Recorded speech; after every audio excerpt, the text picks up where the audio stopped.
nih di sini? Apa di sini? Monggo. Silahkan. Karena kata orang itu kadang-kadang lokasi itu menentukan prestasi, Pak. Tapi kalau anak sekolah lokasi yang belakang malahan. Anda bisa kanan kiri. Nah, itu.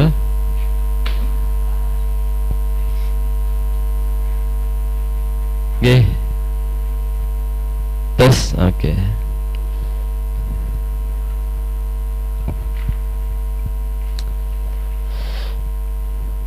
Ini dari mana Pak Wahyu nih? Boleh lagi semua? Oh, oke. Oke, kita mulai ya. Mas Slamet, oke? Oke, bismillahirrahmanirrahim. Assalamualaikum warahmatullahi wabarakatuh. Alhamdulillah, terima kasih teman-teman semua peserta, Bapak Ibu yang kemudian bisa hadir pada pagi hari ini, menyempatkan waktunya untuk sama-sama kita belajar.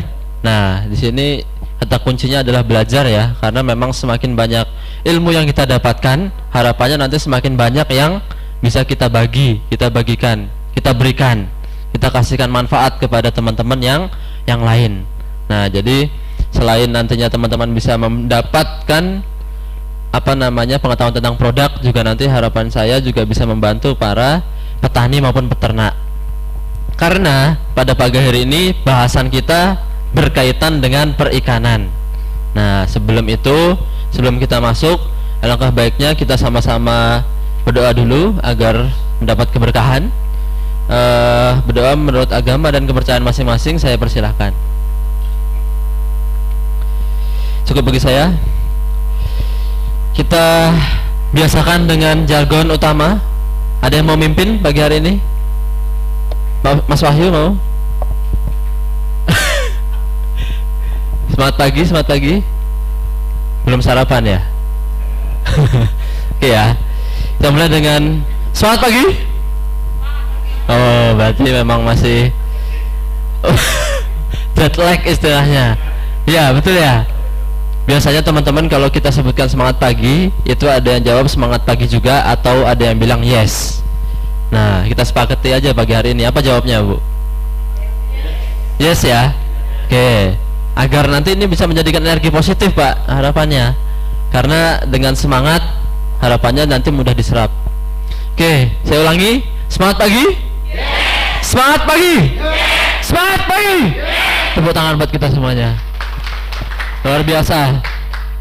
Nih, pertama-tama saya sedikit mengenalkan tentang judul, karena nanti ini bebas, Bapak Ibu bebas kalau memang suatu ketika di lapangan atau pengalaman yang sudah lalu-lalu berkaitan dengan peternakan maupun perikanan, jika ada suatu kendala boleh langsung ditanyakan pada kesempatan pagi hari ini. Artinya tidak usah terpaku dengan judul. Nah, nanti kalau memang ada yang ditanyakan terkait dengan materi ini lebih bagus silahkan. Tapi kalau ada pertanyaan lain itu juga monggo. Baik itu tentang sapi, tentang ayam, tentang apalagi kambing, domba, pakan fermentasi, kolam. Nah, itu juga silahkan, boleh sekali ditanyakan. Nah, karena memang kalau ada yang tahu saya, udah ada yang kenal saya belum? Kalau ada yang belum kenal, memang di bagian NASA saya untuk khususnya peternakan dan perikanan. Nah, untuk itu kita awali dengan perkenalan. Biasanya yang dicatat utama tuh yang ini, Bu. Kalau saya ke beberapa daerah, beberapa tempat, mereka langsung tanya nih, kontak ini, langsung tulis. Karena apa? Karena mereka pada saat itu masih sangat awam. Artinya belum banyak pertanyaan. Nah, nanti kalau Bapak Ibu sudah ada pertanyaan, ditanyakan langsung pun tidak apa-apa. Tapi kalau sekarang belum punya pertanyaan, silakan. Kami sangat terbuka, silakan menghubungi kontak yang ada. Baik itu nanti ada kematian atau ada cara aplikasi yang membingungkan. Gimana Pak cara pakai untuk ternak sapi agar cepat gemuk? Bagaimana ternak bunting? Walaupun sebenarnya di botolnya sudah ada ya. Nah, hanya saja memang beberapa teman-teman kita masih ada juga yang menanyakan. Nah, jadi silakan dicatat. Di foto juga boleh, sekaligus ada sayanya juga nggak apa-apa. Nah, jadi fotonya langsung asli, monggo. Nah, jadi Bapak Ibu teman-teman mitra usaha itu biasa memanggil saya dengan sapaan Dimas. Nah, jadi nama tengah saya karena nama lengkapnya adalah Rifki Dimas Aji, boleh dipanggil Dimas. Terserah mau Pak Dimas atau Mas Dimas boleh. Nah, terserah. Jadi siapa, Bu? Kakak. Oh, ada lagi nih yang beda. Ya, monggo silahkan, baik itu Dimas ataupun Rifki ataupun Aji. Nah, saya kelahiran Bengkulu 24 tahun yang lalu. Nah, jadi sekitar 24 tahun yang lalu saya di Bengkulu dilahirkannya. Ketika saya pindah ke Jogja, saya menemukan NASA. Nah, dengan alasan visi yang sama, kemudian kita bisa berbagi, bermanfaat, membagikan ilmu sebanyak-banyaknya, karena yang bicara tentang peternakan itu sangat luas, Pak, dinamis. Dari ternak yang paling kecil sampai yang paling besar. Yang paling kecil apa? Ternak paling kecil. Ada yang pernah dengar ternak semut nggak, Pak? Ada loh, Bu. Ada angkrang. Nah, itu showroom kita di Jalan Godean ada itu. Kroto namanya. Ya, Pak ya. Bapak-bapak biasanya tahu karena suka burung, Pak ya. Burung kicau. Nah, itu makanan terbaik, pakan terbaik itu biasanya kroto. Nah, jadi dari yang terkecil sampai terbesar. Terbesar apa? Biasanya ternak besar, sapi, kerbau, kemudian juga ada kuda dan sebagainya. Nah, jadi di sini kita sama-sama belajar menemukan suatu peluang, sekaligus nanti ada produknya plus kebermanfaatannya bagi lingkungan. Nah, kenapa kemudian saya angkat tema pada pagi hari ini tentang mengembangkan daya dukung lahan? Nah, itu sebelumnya karena saya sempat menulis, Bu. Jadi berangkat dari publikasi. Nah, jadi memang teman-teman di NASA, baik itu TS, baik itu konsultan lainnya, itu memang rata-rata hobinya menulis. Hobi itu mereka tuangkan bisa di majalah, kemudian bisa di media cetak, media koran, media internet, sosmed dan lain sebagainya. Dan ini kebetulan dimuat juga di salah satu majalah nasional. Jadi jangan khawatir kalau Bapak Ibu kemudian mengenalkan produk NASA ke perusahaan, itu sebetulnya rata-rata mereka sudah tahu, karena memang biasanya mereka kan langganan, ada majalah apa namanya keilmuan dan lain sebagainya. Dan di sini pun ada keterangan, biasanya ada konsultan teknis bidang peternakan ataupun pertanian, itu PT Natural Nusantara. Nah, hanya saja catatannya mereka belum ada yang mengenalkan. Nah, jadi kalau Bapak Ibu besok punya kolega atau punya rekanan di beberapa perusahaan, baik itu pertanian, peternakan, perikanan, itu boleh masuk melalui surat proposal atau penawaran. Itu juga bisa langsung hubungi saya buatkan. Nah, beberapa contoh sudah banyak sekali, termasuk Pak Wahyu, Pak Fahmi dan lain sebagainya. Nah, jadi alhamdulillah pada pagi hari ini teman-teman Boyolali Pak ya. Nah, itu juga hadir. Teman-teman yang lain dari mana ini? Jogja ya, sekitar Jogja dan sekitarnya, Sleman mungkin ya, Sleman, Bantul dan sebagainya. Nah, jadi silahkan. Ini salah satu yang kemudian saya angkat terkait dengan mengembalikan daya dukung lahan. Nah, nanti bagaimana caranya atau mengapa kita harus mengembalikan daya dukung lahan, tambak ataupun kolam, nanti juga akan kita bahas. Nah, jadi ini salah satu pertanyaan besar buat kita semua, mengapa? Nah, sebetulnya pada pagi hari ini tidak banyak, Pak, materinya. Nah, kurang lebih hanya mengupas ini saja sampai selesai. Nanti kita lanjutkan dengan sesi diskusi. Nah, karena sesi diskusi ini kadang-kadang yang membuat kita lebih paham. Nah, jadi dua arah, pertanyaan bebas apapun berkaitan tadi dengan peternakan maupun perikanan, itu juga boleh. Nah, sekarang ini sebuah pertanyaan. Mengapa daya dukung lahan harus dikembangkan? Nah, ada yang tahu daya dukung nggak? Daya dukung lahan. Kalau daya dukung ruangan ini tahu nggak? Tahu nggak, Pak? Daya dukung ruangan ini apa maksudnya? Nah, kira-kira yang di ruangan ini isinya siapa? Isinya manusia atau goib? Manusia ya. Berarti ruangan ini daya dukungnya terhadap kenyamanan bagi manusia yang ada di ruangan ini. Otomatis ini perlu terus dikembangkan. Mungkin dengan 2 AC sudah cukup, Bu ya. Adem ya. Adem, kemudian layarnya cuma satu di sini kelihatan. Kursi cukup. Nah, begitupun dengan ternak maupun ikan nantinya. Nah, mereka juga punya media tumbuh. Dalam hal ini adalah bisa jadi kalau ikan, karena yang akan kita bahas tentang ikan itu adalah kolam. Nah, jadi kolam itu perlu kita atur bagaimana kondisi terbaiknya sehingga daya dukung memenuhi kebutuhan akan ikan yang ada. Nah, kemudian mengapa ini sangat penting? Nah, tadi kan baru mengapa kita harus mempelajari itu, sekarang mengapa daya dukung lahan itu sangat penting. Nah, ini salah satu gambaran. Kelihatan Pak ya yang belakang ya. Nah, jadi ini beberapa kasus Pak. Ini baru beberapa, belum banyak kasus. Nah, ini yang disebut dengan kematian massal. Nah, jadi kalau kita sebut massal berarti itu banyak atau berbarengan. Nah, ini kasus-kasus ada yang di Danau Toba, ada yang kemudian di beberapa waduk, di kolam-kolam, tambak dan lain sebagainya, itu juga sudah sangat banyak. Nah, kemudian sebagai contoh, ini beberapa kasus yang terjadi. Tahun 2018 itu ada 4 kasus besar Pak yang terjadi untuk kematian massal. Ini kembali ya, tujuannya atau penyebabnya tadi karena daya dukung lahan yang sangat lemah atau sudah tidak cukup, tidak mampu. Nah, kalau kita bahas daya dukung, nah sederhananya gini Pak. Ini ada kolam ya. Nah, ini kolam. Ibaratnya kolam ya, kelihatan ya. Di dalamnya ada ikan, kemudian ada makhluk hidup lainnya dan lain sebagainya. Nah, yang namanya ikan, dia makannya di mana Bu? Di air apa di media lain? Di air ya, dia makan di air, pakan. Terus toiletnya di mana? Ada nggak toiletnya? Di air juga, artinya toilet tulis aja ya. Nah, kemudian hidupnya di mana? Di air juga.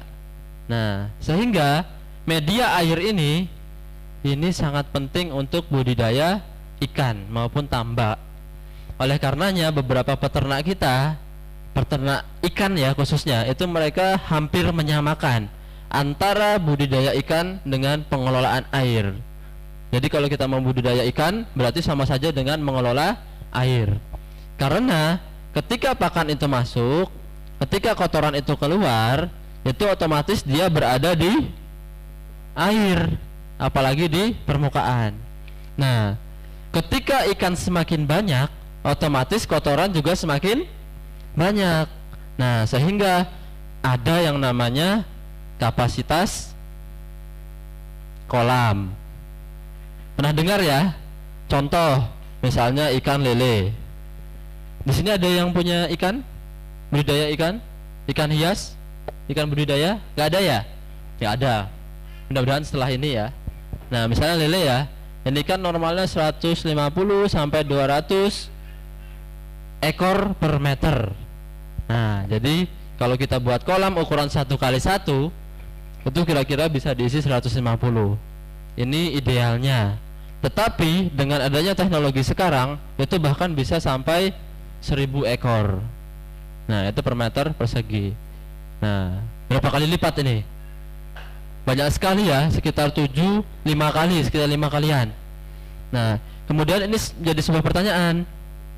Kenapa bisa seperti itu? Padahal ketika ikan semakin padat, kotoran semakin banyak, pakan pun akan turun dengan banyak. Karena gini, karena pakan itu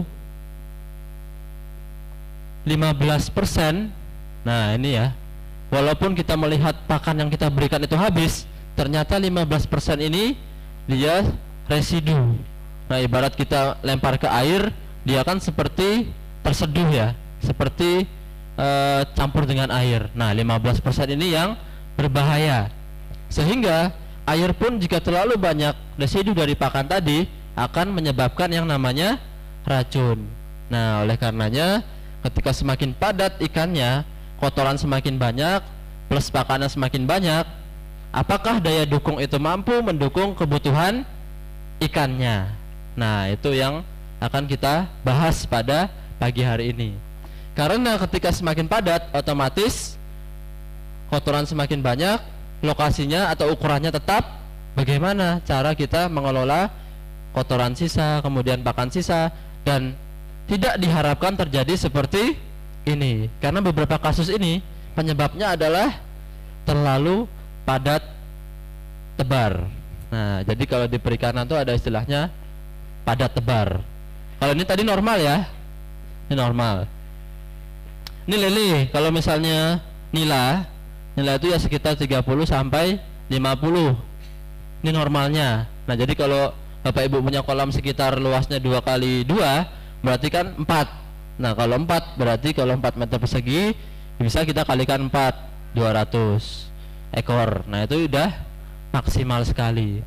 Nah, jadi memang di sana itu kan beberapa kasus yang mereka kepadatan terlalu tinggi, ditambah lagi lokasinya yang tidak tahu apakah kolam ini sebelumnya sudah baik atau bermasalah. Ketika ternak itu sudah banyak sekali diberikan, otomatis banyak kotoran sehingga dia terjadi kasus yang namanya upwelling. Nah, ini juga. Nah, upwelling ini adalah proses pengangkatan kotoran yang ada di dasar ini. Pada saat apa? Biasanya pada saat kemarau. Nah, kemarau dan hujan. Kalau musim kemarau, otomatis air mengalami penyusutan atau airnya itu berkurang. Misalnya jadi segini. Dan kotoran dan pakan yang ada di dasar ini yang tadinya aman karena dia kan terjebak, kondisinya aman sehingga ikan tidak ada yang menyentuh. Dan pada saat kemarau plus air hujan, otomatis ikan lebih suka berada di dasar. Nah, ketika dia berada di dasar, dia akan merombak kotoran ini. Dia akan merombak ini. Kemudian yang namanya gas beracun ataupun kotoran dan pakan sisa tadi itu kan dalam bentuk gas. Gas itu dia adanya di udara. Ketika dia mau keluar ke udara, karena kita bicara kolam, resikonya adalah melewati medianya. Apa medianya? Yaitu air. Nah, ini medianya air. Sehingga ikan-ikan yang ada di dalam sini, ikan itu gimana ya? Nah, gini. Nah, itu ada yang kuat dan ada yang tidak kuat. Sehingga kalau bapak-bapak, ibu-ibu sering lihat ada ikan di kolam yang dia berada di permukaan, angop-angop, hidup segan mati tak mau, pusing, kelenger. Nah, itu kemudian kemungkinan adalah sedang terjadi fase pengangkatan atau pembuangan gas dari dasar permukaan. Kemudian apa yang bisa kita lakukan? Nah, sebaiknya kalau di kolam sendiri itu kita kurangi kurang lebih air 20 sampai 30%. Kemudian kita tambahkan air yang baru, air yang bersih. Nah, jadi seperti itu gambarannya, dasarnya pembahasan kita pada pagi hari ini. Paham ya? Oke, nah jadi seperti itu. Harapannya jangan sampai ada yang namanya upwelling. Kemudian karena adanya upwelling ini kan pengangkatan ya, pengangkatan ke udara, sehingga oksigen menurun dan membawa zat-zat racun tadi, membuat kematian ikan. Nah, itu memang resikonya terjadi di tambak ataupun keramba. Nah, karena ada 4 kasus tadi, 4 kasus itu ekstrimnya itu berada di danau. Nah, jadi kalau kita bicara danau, kondisi seperti ini, apakah ada yang mengeceknya? Kan nggak ada. Karena danau sangat luas, kita tidak tahu apakah dasarnya itu sudah baik atau belum baik. Nah, jadi Bapak Ibu kalau memang mengusahakan perikanannya di kolam pribadi, sebaiknya pada saat fase-fase tertentu setelah dia selesai produksi, itu kita kurangi atau kita keringkan dahulu sebelum budidaya selanjutnya. Ini kita lihat di bulan Februari ada kasus di KJA. KJA itu namanya keramba jaring apung. Nah, itu kepanjangannya. Di Danau Maninjau dan di Ranau. Nah, jadi memang mereka sudah menebar ikan itu sudah banyak sekali, melebihi kapasitas. Kemudian dasarnya mereka tidak tahu bagaimana kemampuan si bahan-bahan organik, kemudian dekomposer dan lain sebagainya dalam mengelola lingkungannya. Nah, karena zat yang ada di bawah sini itu sebetulnya bisa dihilangkan. Nah, atau racunnya diubah bentuk, diubah. Nah, itu juga nanti akan kita bahas dengan kemampuan dekomposisi, dekomposer. Nah, saya harapkan nanti Bapak Ibu di sini paham ketika ada kasus seperti ini, itu bisa dijelaskan kepada peternak, karena mereka rata-rata tidak paham atau belum tahu mengapa tiba-tiba ikan saya mati mendadak, tidak ada sakit, tidak ada gejala-gejala, tahu-tahu pagi hari itu kematian meningkat. Karena kasus seperti ini, hilangnya oksigen, nah itu biasanya terjadi pada malam sampai dengan pagi. Nah ini hilangnya oksigen atau rendahnya kadar oksigen, nah itu pada pagi hari. Dan ketika padat ikan itu sangat padat, otomatis ikan berebut juga yang namanya oksigen. Bukan cuma manusia yang membutuhkan, ternyata setiap ternak itu membutuhkan, termasuk di dalamnya adalah ikan. Nah ketika semakin padat itu oksigen semakin sedikit, sehingga muncul kepadatan yang normal tadi. Nah ini ideal untuk dia ada di kolam tersebut. Nah ibarat kita di ruangan ini, mungkin kalau diisi 200 cukup nggak Bu? Cukup. Saya bicara cukup apa tidaknya, tidak bicara kakinya selonjor atau kakinya di atas di bawah, itu enggak. Cukup nggak kira-kira? 500 cukup ya kalau berdiri semua ya. Nah tapi pertanyaannya, apakah nyaman? Nah jadi seperti itu. Nah ketika kita membuat sangat padat, itu harus menyeimbangkan dengan kenyamanan airnya. Nah ruangan ini mungkin nyamannya sekitar maksimal mungkin 80 sampai 100 orang. Nah begitupun dengan kolam tadi. Mungkin dengan 200 ini orang-orang zaman dahulu sudah sangat padat, merasa sangat padat. Sedangkan dengan adanya teknologi sekarang, 1000 itu bisa dibuat airnya menjadi ideal. Nah walaupun ikan itu 1000, bahkan showroom kita yang di Blitar itu namanya teknologinya adalah bioflok atau kolam bundar. Kalau udah pernah dengar kolam bundar, itu 1 meter, diameternya dia 2 meter, itu diisi 3.500 ekor ya. Nah bayangkan tadinya 1 meter cuman 200, sekarang bisa sekitar 1.500-an per meter persegi.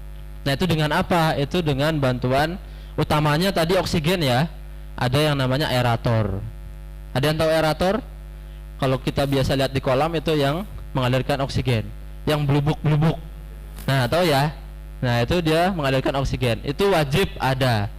Ketika hanya ada oksigen, otomatis dia hanya bisa bertahan hidup. Bisa bertahan hidup tetapi produktivitasnya rendah. Artinya tumbuhnya lambat. Nah jadi kalau ada kolam yang itu ikannya kok sehat tetapi tumbuhnya kok lambat, nggak berat-berat, bobotnya kok pelan-pelan sekali, nah itu berarti hampir bisa dipastikan bahwasannya oksigennya itu tetap cukup, tetapi kita perlu tahu bahwasannya daya dukung lainnya itu juga perlu diperhatikan. Nah jadi seperti itu. Oh ini bisa kebaca ya, jujur Pak. Jadi ini bisa, karena tadi kita dari awal ya, kalau saya lihat sekarang saya juga bingung ini berarti gimana. Nah jadi seperti itu. Nah kita lanjutkan. Ini ya tadi kasus-kasus memang yang terjadi di lapangan. Nah tadi saya kembalikan ya.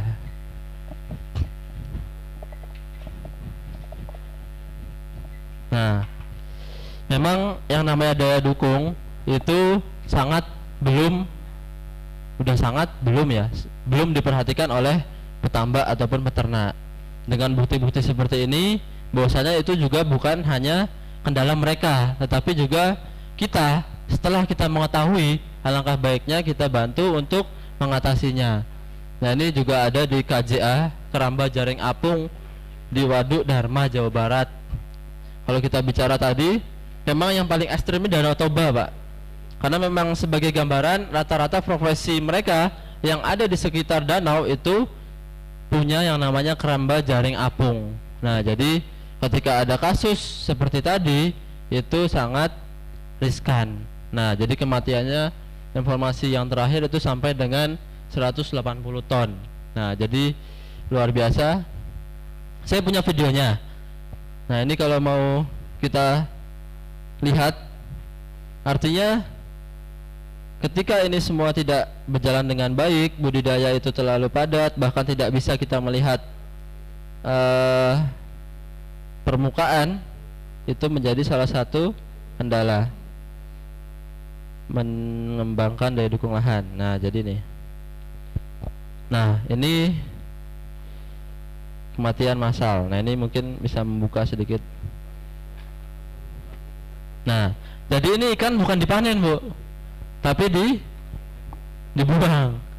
Nah, ini. Nah, ini ya.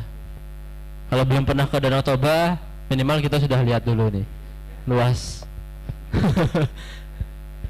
Nah, ini rata-rata memang ada nila, kemudian ikan-ikan air tawar yang bersisik yang di sana. Nah, salah satu pembudidaya. Nah, ini kan mereka kan tidak tahu ya bagaimana kondisi dasarnya. Ditambah lagi ketika mereka panen itu langsung diceburin lagi bibit yang baru tanpa ada waktu di bawah dasar sini untuk recovery. Artinya dia membuang gas-gas yang berbahaya tadi. Nah, jadi seperti itu.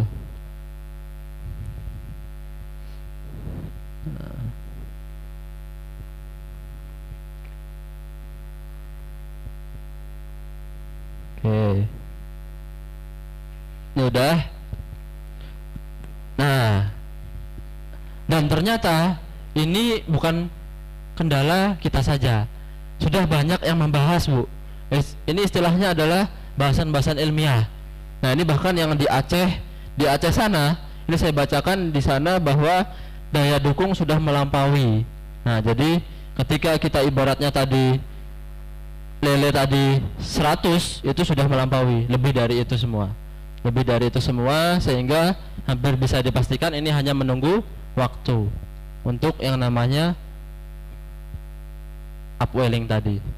Nah, jadi kita masuk sedikit ke teorinya. Tadi udah kita bahas juga. Sekarang ke faktor utama daripada produksi ikan ataupun tambak. Nah, jadi kita lihat segitiga di sini bahwa memang tadi sudah saya singgung terkait dengan lingkungan ya, kondisi air, manajemen air. Manajemen air itu termasuk dengan manajemen lingkungan. Nah, ketika lingkungan itu jelek, otomatis ada dua kendala besar yang akan terjadi. Yang sebelah kiri ada bibit penyakit semakin mudah untuk masuk, yang sebelah kanan sini adalah bisa melemahkan kondisi ikan. Ketika dua hal ini terjadi, otomatis yang sebelah kiri akan menyerang yang sebelah kanan. Penyakit yang sudah tumbuh tadi akan menyerang ikan yang sudah lemah. Ketika ikan sudah sangat lemah, otomatis penyakit sangat mudah untuk masuk menyerang kondisi ikan, kemudian menyebabkan ikan sakit. Nah, jadi titik poin pada budidaya ikan itu berasal dari tiga hal ini, sehingga memang udah bisa kita simpulkan tadi bahwasanya memang daya dukung itu bukan hanya kemampuan lingkungan untuk mendukung, tetapi juga menunjang berbagai aktivitas makhluk hidup. Karena di dasar sini itu sebetulnya juga ada makhluk hidup yang aslinya bisa merombak secara alami. Nah, jadi kalau kita bicara daya dukung, otomatis Allah Subhanahu wa taala juga sudah menciptakan yang namanya perputaran. Nah, jadi ketika di sini sudah ada dekomposer alami yang membantu merombak, itu otomatis dia sudah alamiah, bisa menyelesaikan masalah. Bahkan orang-orang dulu tidak masalah menyebar bibit yang sangat banyak, kemudian tidak perlu mengistirahatkan dan lain sebagainya, tetapi memang dalam hal ini sekarang dia pengaruhnya bukan hanya lingkungan tetapi ke airnya. Nah, nanti juga akan kita bahas bagaimana cara mengembalikan, karena judulnya tadi adalah mengembangkan ya. Sebetulnya saya lebih suka dengan mengembalikan, karena memang kondisi sekarang sangat rendah, kita kembalikan, walaupun artinya pun sama dengan mengembangkan. Nah, jadi seperti itu segala bentuk aktivitas makhluk hidup di dalamnya, termasuk manusia kalau ikut mengkonsumsi. Yang namanya danau tadi kan manusia ikut mengkonsumsi airnya, ikut mengambil airnya. Ketika kondisi air sudah jelek seperti itu, otomatis manusia pun akan terkena imbasnya. Nah, jadi memang seperti itu, dan bagaimana penyebab-penyebabnya akan juga kita bahas. Nah, jadi seperti ini. Monggo Pak, Ibu, masih ada tempat di depan? Oke. Sebelum kita lanjut, yang tadi sudah bisa diserap ya. Jadi untuk Bapak Ibu yang memang baru hadir, tadi kita sudah sedikit bahas tentang teori ataupun yang melandasi kemudian saya menyajikan materi ini. Itu terkait dengan perikanan, khususnya adalah mengembalikan daya dukung lahan. Daya dukung lahan artinya adalah kemampuan air maupun kolam maupun tanah dasar dalam mendukung produktivitas ikan itu sendiri atau ternak yang kita kembangkan, baik itu bandeng ataupun udang, ikan nila, ikan lele dan lain sebagainya. Karena aslinya atau dasarnya kita sudah punya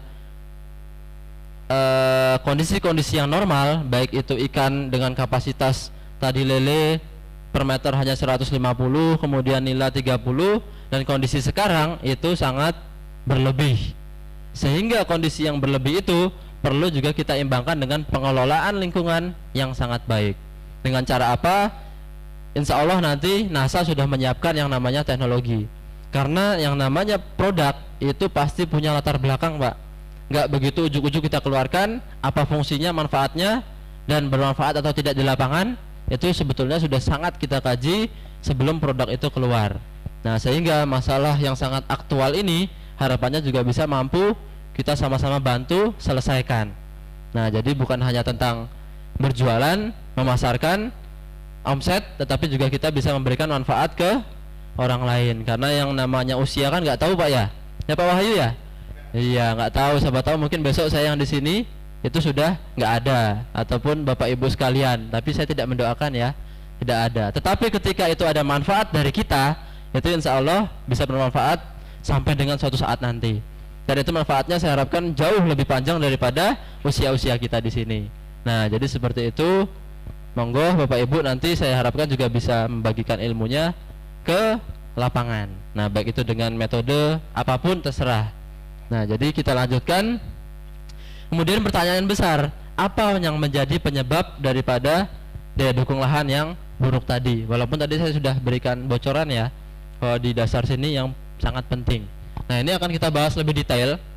Memang poin pertama adalah pemaksaan atau eksploitasi. Nah, jadi kalau bicara tentang kematian massal tadi, itu kematian massal itu memang faktornya utama adalah pemaksaan. Pemaksaan ini dalam bidang padat tebar maupun dengan lahan. Nah, jadi ada dua poin ya tentang padat tebar dan lahan. Padat tebar itu seperti apa? Artinya dia melebihi kepadatan normal. Ketika melebihi kepadatan normal dan tidak diimbangi dengan pengelolaan lahan yang bagus, itu menjadi penyebabnya. Nah, yang dimaksudkan dengan pemaksaan adalah seperti itu. Atau eksploitasi. Eksploitasi ini adalah berkaitan dengan istirahat kolam. Nah, yang namanya tadi kotoran yang menumpuk, kemudian limbah-limbah yang ada di dasar, kan menjadi sangat bagus kalau setelah panen kita perlu yang namanya proses istirahat. Istirahat itu apa yang perlu dilakukan? Yang pertama kita kuras airnya. Nah, jadi kalau istirahat itu 2-3 periode setelah kita produksi, itu kita berikan setengah waktu untuk istirahat. Nah, jadi kalau misalnya satu periode itu 3 bulan, atau sekarang bahkan 2 bulan sudah bisa panen, itu berarti sekitar 4 bulan kita jalan, kemudian ada 1 bulan itu untuk istirahat. Nah, jadi kalau Bapak Ibu pernah lihat adanya lumpur hitam di dasar kolam, itu wajib yang namanya dikeluarkan, diangkat, dibuang. Kemudian kalau ada waktu untuk sampai dengan benar-benar kering, kita ada yang namanya pembalikan tanah. Nah, jadi istirahat itu sangat penting karena ketika diproduksi terus-menerus, kemudian begitu panen ikan masuk, kemudian adanya ikan masuk membuat kotoran dan pakan sisa itu semakin banyak, otomatis itu bisa menjadi masalah besar di kemudian hari, dan itu sangat tidak kita harapkan. Bahkan bukan jadi di kemudian hari, mungkin akan turun-temurun, karena ada yang namanya penyakit itu istilahnya adalah endemik, Bu. Nah, tahu endemik nggak? Artinya dia sudah sangat kuat berada di situ, kondisi-kondisi yang terbaik, sehingga ketika kita sudah bersihkan, kita sudah buang, itu ternyata penyakit itu masih ada karena tumbuh dari timbulan-timbulan yang sebelumnya. Dan siapa yang merasakan? Yang merasakan adalah bisa jadi anak cucu kita, penerus-penerus bapak-bapak nelayan, bapak-bapak petani yang punya kolam ikan, merasa kok semakin lama ikan semakin mudah mati, semakin gampang lemah, semakin kepadatannya menurun dan lain sebagainya. Itu kemudian adalah salah satu atau salah dua, salah tiga itu dari efek-efek yang sudah kita lakukan sebelumnya. Nah, jadi seperti itu. Kemudian yang kedua, ada pengolahan lahan tambak ataupun kolam yang buruk. Ini akan nanti kita bahas sedikit detail. Nanti ada bahasan khususnya. Dan kemudian ketiga adalah pada tebar tadi. Nah, jadi kalau kita bicara tentang penyebab, kalau kita bicara sedikit ilmiah, nah nanti Bapak Ibu saya harapkan juga bisa menjelaskan. Penyebabnya adalah oksigen terlarut yang semakin rendah. Oksigen terlarut ini seperti oksigen kita di luar seperti ini. Oksigen semakin rendah dan tingginya konsentrasi amonia. Ini yang saya bilang tadi, gas. Amonia kan sifatnya gas. Adanya di mana? Di dasar kolam. Dia ketika kotoran bentuk gumpalan, dia itu berbentuk anaerob atau yang tidak berbahaya. Dia kan numpuk di sini, numpuk. Itu gasnya terjebak di dalam. Dan ketika ada kemarau dan hujan, otomatis kalau kemarau airnya menurun, kemudian kalau hujan ada air hujan dan ikan lebih suka main di bawah, dia akan berada di sini merombak ke atas sehingga gas tadi itu lari ke udara yang tadinya terjebak.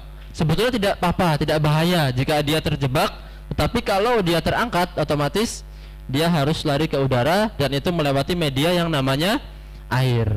Nah, jadi di sana kendala utamanya. Jadi yang namanya gas tadi amonia yang merupakan gas beracun dan berbau. Nah, kalau di peternakan itu kan kotoran keluar dia langsung ke udara. Jadi kita bisa mencium baunya. Oh, ini bau letong misalnya atau bau kotoran ayam. Nah, itu keuntungannya. Tetapi kalau di ikan dia jatuh dulu ke dasar dan nanti yang bau itu siapa yang merasakan maksimal itu adalah ikannya sendiri. Dan ketika semakin banyak bau menjadikan suatu kendala yang membahayakan. Nah, jadi seperti itu. Kemudian, nah ini tadi kita lebih banyak ke lahan ya. Ternyata juga ada yang namanya air. Nah, ini juga mungkin salah satu referensi bagaimana kita ketika sudah memberikan sangat maksimal kemampuan pada lahan, tetapi kok ikan-ikan masih sangat rendah produksinya. Bisa jadi faktor utamanya dari air ini. Karena sekarang kita sudah tidak tahu air itu sudah melewati apa saja, kemudian kita hanya memasukkan misalnya dari sungai ataupun dari apapun, karena memang sebaiknya kita langsung ambil dari air tanah kita sendiri ataupun sumur. Nah, ini ya, banyak sekali kendala. Ada air limbah sebelumnya, kemudian limbah-limbah pabrik yang muaranya ke laut. Nah, ini beberapa kasus terjadi di tambak udang, tambak bandeng yang ada di pesisir, dan mereka tidak tahu bahwasannya itu air sudah tercemar. Kemudian juga ada residu pestisida kimia dari pertanian. Kemudian juga ada bahan-bahan kimia yang lain. Ada urea, ada kaporit, ada dan sebagainya. Nah, jadi bukan hanya soal lahan tetapi juga air kita perlu maksimalkan dalam pengelolaan. Nah, ini beberapa kasus yang terjadi. Lagi-lagi hanya beberapa karena banyak sekali, ribuan ikan mati di sini di Bekasi ya, ini di sungai. Nah, ini aja di sungai ikan sudah mati, apalagi nanti kita alirkan ke kolam kita masing-masing misalnya. Kemudian juga ada di Bantul, nah itu ikan di Kali Bedok, tahu nggak Kali Bedok? Tahu ya? Nah, jadi itu sempat terjadi juga kasus seperti itu. Nah, jadi nggak usah jauh-jauh, bisa jadi mungkin sekitar kita itu ada hal-hal seperti ini. Dan ini masih bisa kita minimalkan untuk terjadinya di kolam kita. Nah, ini beberapa referensi untuk udang, Mbak, ini sebetulnya. Nah, ini gambaran kita, tambahan informasi bahwasanya memang sudah ada SOP. Nah, ini untuk udang ya. Kalau kita bicara udang, tadi kita udah bicara ikan. Nah, kalau perairan itu yang pesisir itu juga ada yang namanya udang. Nah, nanti ini bisa menjadikan referensi tambahan ilmu, karena mungkin sekarang belum ada, tapi besok-besok siapa tahu nanti ada order, tahu-tahu dari petambak-petambak di pantai selatan maupun utara. Nah, kalau kita bicara udang, ada 3 kategori, Pak. Ada yang namanya tradisional, ada yang semi intensif, ada yang intensif, bahkan ada yang super. Nah, ini super intensif. Nah, ini pembagian berdasarkan apa? Berdasarkan kepadatan. Nah, jadi kalau Bapak Ibu besok berkomunikasi dengan petambak, nanti yang perlu ditanyakan biasanya pertama adalah bagaimana cara petambak itu menebarkan benihnya. Apakah termasuk golongan tradisional, intensif, atau super intensif? Nah, jadi di sini dijelaskan kalau tradisional untuk udang faname itu kepadatannya kurang dari 10. Itu 8 ya, kurang lebih 10. Nah, nanti kita tulis per meter persegi itu dia kurang dari 10. Kemudian untuk semi intensif biasanya 10 sampai 50. Nah, kemudian kalau intensif dia sudah 50 sampai 100, super intensif dia sudah lebih dari 100 ekor per meter persegi. Nah, jadi seperti itu. Kemudian ada tambahan apa ketika kepadatan semakin tinggi, otomatis dia ada teknologi lainnya. Nah, jadi kalau kita bicara tambak itu memang biasanya ada penunjangnya yang di semi intensif dan super intensif ini wajib adanya. Karena kepadatan sangat tinggi biasanya ada yang namanya kincir. Nah, ini untuk membantu adanya oksigen tambahan. Kalau di kolam kan gampang, Pak, pakai tadi aerator kecil selesai. Tapi kalau tambak yang berhektar-hektar atau ribuan meter, itu kita bantu dengan adanya kincir. Nah, ini bisa membantu untuk menjaga daya dukung lahan. Nah, jadi bisa membantu udang tetap tumbuh baik dengan kondisi yang padat. Nah, jadi seperti itu. Ini tambah informasi, nanti boleh di copy, boleh di foto juga boleh. Nah, ketika kita bicara perikanan, dari yang sudah saya simpulkan tadi, dari yang sudah saya bicarakan tadi, ternyata bisa kita simpulkan seperti ini. Nah, jadi sangat mudah untuk memahami dunia perikanan. Hanya ada 2 faktor penting, yaitu faktor lingkungan dan faktor ikan. Nah, jadi Bapak Ibu besok kalau udah ketemu sama petambak, apa yang biasa kolam ikan itu punya, hanya bicarakan tentang 2 faktor utama, yaitu lingkungan dan ikan. Lingkungan itu apa? Adalah air. Kemudian ikan itu adalah bibit. Nah, jadi kalau kita bicara P ini produktivitas ya, itu sama dengan bibit ditambah dengan lingkungan. Bibit ini pengaruhnya adalah 30% dan lingkungan adalah 70%. Nah, jadi jangan sampai dua-duanya tidak seimbang. Jangan sampai bibit yang kita cari, kita berikan, kita tebar di kolam itu yang grade-nya sangat rendah. Nah, itu sangat berbahaya karena pengaruhnya 30%. Dan begitu ikan itu sudah sampai di kolam kita, otomatis pengaruhnya tinggal berapa? 70%. Nah, karena 30% tadi pengaruhnya di orang yang menetaskan. Indukannya siapa, kemudian bobotnya berapa, hasilnya bagus atau tidak. Nah, itu pengaruhnya ternyata sangat besar, adalah 30% ini. Dan 70% adalah pengelolaan lahan tadi, yang kolam tadi ya, daya dukung lahan tadi. Nah, sehingga ketika ini sudah lengkap, otomatis produksi nanti semakin bagus. Nah, ini kemudian turunannya apa akan kita bahas. Nah, ini jadi yang ikan itu otomatis dia pengaruhnya dari pakan, kemudian dari bibit itu sendiri. Kemudian kalau dari lingkungan, ada dari lahan. Tadi juga sempat kita bahas, ada yang namanya proses pembalikan lumpur, pembuangan tanah, dan lain sebagainya. Nah, jadi seperti itu.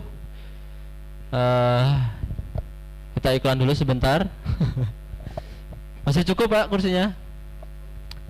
Nah, jadi itu bisa dibuka. Enggak. Tadi majalahnya habis ya? Nah, nanti bisa diberikan. Habis ya? Nanti tak ada lagi, nanti tak berikan lagi. Monggo. Baik. Kita lanjutkan ya. Ya, jadi memang ada dua faktor yang sangat penting seperti ini. Itu akan kita bahas nanti per satu-satu detail. Nah, jadi tidak terlalu lama. Memang PowerPoint pada pagi hari ini tidak terlalu lama seperti tadi yang saya bicarakan, hanya sebentar, kurang lebih nanti kita diskusi. Saya yakin nanti sudah ada pertanyaan. Sudah ada pertanyaan, Pak ya? Ada lah, nanti kita bisa diskusi. Gitu ya. Nah, sudah pernah lihat ini di kolam? Lumpur hitam. Tadi nggak ada yang peternak ya. Nah, jadi ada, Pak. Pernah lihat ya? Ketika kolamnya tadi sudah saya hapus. Nah, ini ya. Ini anggap aja kolam tadi. Nah, ketika kita buang airnya, kita kuras, otomatis di dasar ada timbunan lumpur hitam. Inilah yang tadi yang membuat berbahaya. Nah, sehingga pada saat proses pengendalian lingkungan itu setelah panen kita harus membuang yang namanya lumpur-lumpur hitam. Kemudian apa yang dilakukan adalah pembalikan tanah. Ketika sudah kita kuras, kita keringkan, otomatis kita perlu balik juga. Karena apa? Karena yang namanya gas itu dia bisa memenuhi dasar tanah, pori-pori yang terkecil. Ibaratnya kita membalik itu hanya ingin mengeluarkan gas-gas yang ada, yang terjebak di dalam tanah bagian dasar. Nah, hanya seperti itu. Nah, ini proses pengangkatan lumpur hitam dan pembalikan. Jadi seperti dibajak, Pak. Nah, jadi dibajak perlu ada proses pembalikan. Jika kolamnya tanah, kalau kolamnya semen jangan, Pak, nanti di semen lagi mahal, Pak ya. Nah, jadi jangan. Itu untuk kolam yang tanah. Kalau semen seperti apa? Cukup kita keringkan, kita bersihkan. Kalau bisa dicuci, Pak, disikat. Nah, itu sudah selesai. Nah, jadi kalau tanah seperti itu. Dan ada lagi yang namanya pengapuran. Nah, ini biasanya pada lahan-lahan yang periode sebelumnya bermasalah. Nah, bermasalah misalnya tadi ada daya dukung kurang bagus, ada kematian, ada penyakit. Kita bunuh penyakit salah satunya dengan pengapuran, sekaligus meningkatkan pH tanah, pH kolam. Karena apa? Yang namanya pH itu sangat penting, Pak. pH terlalu asam, ikan mudah keracunan. pH terlalu tinggi, ikan dan nafsu makan menjadi lemah. Jadi pH itu harus tetap stabil, kisaran 7 sampai 8. Nah, jadi seperti itu. 6,5 sampai 7,5 itu sudah apa-apa, bagus. Nah, dengan cara apa menaikkannya? Dengan pengapuran. Dolomit atau kaptan juga boleh. Dosisnya seberapa? Kurang lebih 300 kilo atau 3 kintal per hektar. Nah, nanti kalau kolamnya cuman 10 meter persegi tinggal dikurangi saja. Paling 2 kilo apa sekilo. Nah, itu sudah cukup. Kemudian pada saat pemupukan. Nah, jadi kalau Bapak Ibu biasa nemu di lapangan, ada yang diberikan kotoran, kemudian kompos dan lain sebagainya, itu adalah proses pemupukan pada waktu persiapan kolam. Nah, di sini kita berikan apa? Kita mampu berikan zat yang akan mengikat. Nah, jadi ini zat yang akan mengikat yang namanya logam-logam berat yang ada di dasar kolam tadi. Sehingga apa? Sehingga ketika ada kotoran kemudian pakan sisa, itu kita mampu untuk merubahnya menjadi zat yang tidak berbahaya. Sehingga tadi kalau ada kolam 1 meter diisi 1.500 ekor, itu akan menjadi masuk akal, Pak. Karena ketika kita mampu mengelola kadar airnya, mengelola kualitas airnya, otomatis ikan tetap merasa nyaman. Nah, dengan bantuan apa? Dengan bantuan ton. Nah, jadi kalau Bapak Ibu di sini selain kita bisa memberikan ilmu dan pengetahuan, juga memberikan solusinya. Nah ini sedikit informasi. Saya harapkan juga Bapak Ibu bisa menjelaskan nantinya ke lapangan. Yang namanya zat beracun tadi ya, adalah amonia. Itu ada proses yang namanya nitrifikasi. Nah, ini yang menjadi berbahaya, zat yang namanya nitrit. Nah, itu dengan ton tadi kita akan ubah menjadi nitrat atau menjadi zat yang tidak berbahaya. Nah, jadi di dasar permukaan itu tidak berbahaya sehingga bisa dimanfaatkan oleh hewan-hewan kecil. Karena sejatinya di dalam kolam ini tidak hanya ikan, tetapi juga ada mungkin mikroorganisme lainnya. Bisa jadi ada plankton, ada alga-alga dan lain sebagainya. Ada yang pernah dengar plankton? Dengarnya di mana, Pak? Oh iya. Berarti kita seumuran. SpongeBob. Nah, hanya bedanya di sana tidak dimakan. Nah, jadi kalau di sini dengan kemampuan kita mengelola lingkungan yang bagus, itu akan mampu menjaga kualitas sehingga mempercepat penumbuhan yang namanya pakan alami. Pakan alami itu apa? Adalah plankton. Nah, jadi yang namanya fitoplankton, kalau Bapak Ibu lihat ada air kolam yang warnanya hijau, sangat hijau, pernah lihat ya? Itu namanya yang tumbuh adalah fitoplankton atau plankton yang bersifat tumbuhan ya. Kemudian dari sana itu akan dimanfaatkan oleh zooplankton. Kalau air yang warnanya coklat, pernah lihat juga? Itu banyak yang namanya zooplankton. Yang dimakan ikan itu yang mana? Adalah yang zooplankton. Yang plankton dalam bentuk hewan. Nah, jadi kalau kita bicara tentang pengelolaan dasar kolam tadi, ketika memang dia sudah mampu dirubah, dimanfaatkan oleh mungkin fitoplankton maupun zooplankton, sehingga semakin banyak, otomatis pakan alaminya semakin banyak. Nah, kalau Bapak Ibu sudah pernah mencoba, sudah bisa melihat, nah ini memang hasil-hasil atau dasar kolam yang ada. Jadi yang namanya plankton itu tidak bisa kelihatan, apalagi dipanen tuh nggak bisa, hanya bisa tergambarkan melalui warna air. Nah, warna air seperti apa? Warna air yang seperti ini, hijau kecoklatan, Pak, atau coklat kehijauan. Nah, jadi kurang lebih seperti itu, coklat hijau, tetapi tidak terlalu hijau dan tidak terlalu coklat. Nah, karena itu sangat sinergis nantinya. Nah, jadi seperti ini, dan itu yang kiri adalah yang tidak menggunakan. Nah, baunya dia lebih menyengat. Baunya tidak menyengat sehingga tidak saya bawa hari ini. Nah, karena kalau dituliskan nggak bisa nyium ya baunya, jadi cukup saya tuliskan saja. Nah, jadi seperti itu. Kemudian juga ada yang namanya asam humat sulfat. Nah, ini yang mampu mengikat. Kalau di pertanian, asam humatnya dia mampu sebagai, istilahnya sebagai mengikat daripada pupuk-pupuk yang ada, sedangkan di sini dia ternyata mampu untuk mengikat yang namanya logam-logam berat yang berbahaya. Nah, jadi mekanisme seperti ini Bapak Ibu sudah paham, nanti sudah bisa menjelaskan ke para peternak maupun petani, petambak ikan. Nah, jadi seperti itu. Kemudian ada juga yang namanya tangguh probiotik. Nah, ini memang sangat wajib, Bu, wajib kalau padat tebarnya itu lebih dari kisaran normal. Nah, itu sangat wajib. Cuman memang saat ini kita masih proses yang namanya perpanjangan izin. Insya Allah mungkin akhir tahun atau tahun depan sudah bisa beredar lagi. Nah, yang namanya tangguh probiotik ini memang di Madura itu sudah menjadi apa istilahnya, satu desa tuh kalau nggak ada ini ada yang kurang gitu, Pak, ditambah udangnya. Nah, sehingga kemarin memang ketika ada sementara close order itu ada yang berani, ada yang tidak berani untuk menebarkan lagi karena sudah sangat tergantungan dengan produk Tapro, karena memang produksinya sangat pesat meningkatnya. Nah, karena yang namanya probiotik ini basisnya beda, Pak. Kalau yang namanya ton tadi itu kan dia serbuk, larutan. Nah, kalau Tapro itu adalah probiotik. Probiotik ini isinya makhluk hidup. Pro itu kan artinya mendukung, biotik ini adalah bios atau makhluk hidup. Nah, yang namanya pro ada yang namanya kontra. Yang namanya pro berarti mendukung bakteri yang mendukung pertumbuhan, itu namanya probiotik. Pernah dengar Yakult, Bu? Pernah ya? Yogurt pernah. Nah, itu dengan bantuan probiotik untuk merubah susu menjadi Yakult ataupun yogurt. Tujuannya apa? Itu agar kita semakin sehat pencernaannya, kan seperti itu. Nah, begitupun dengan ikan.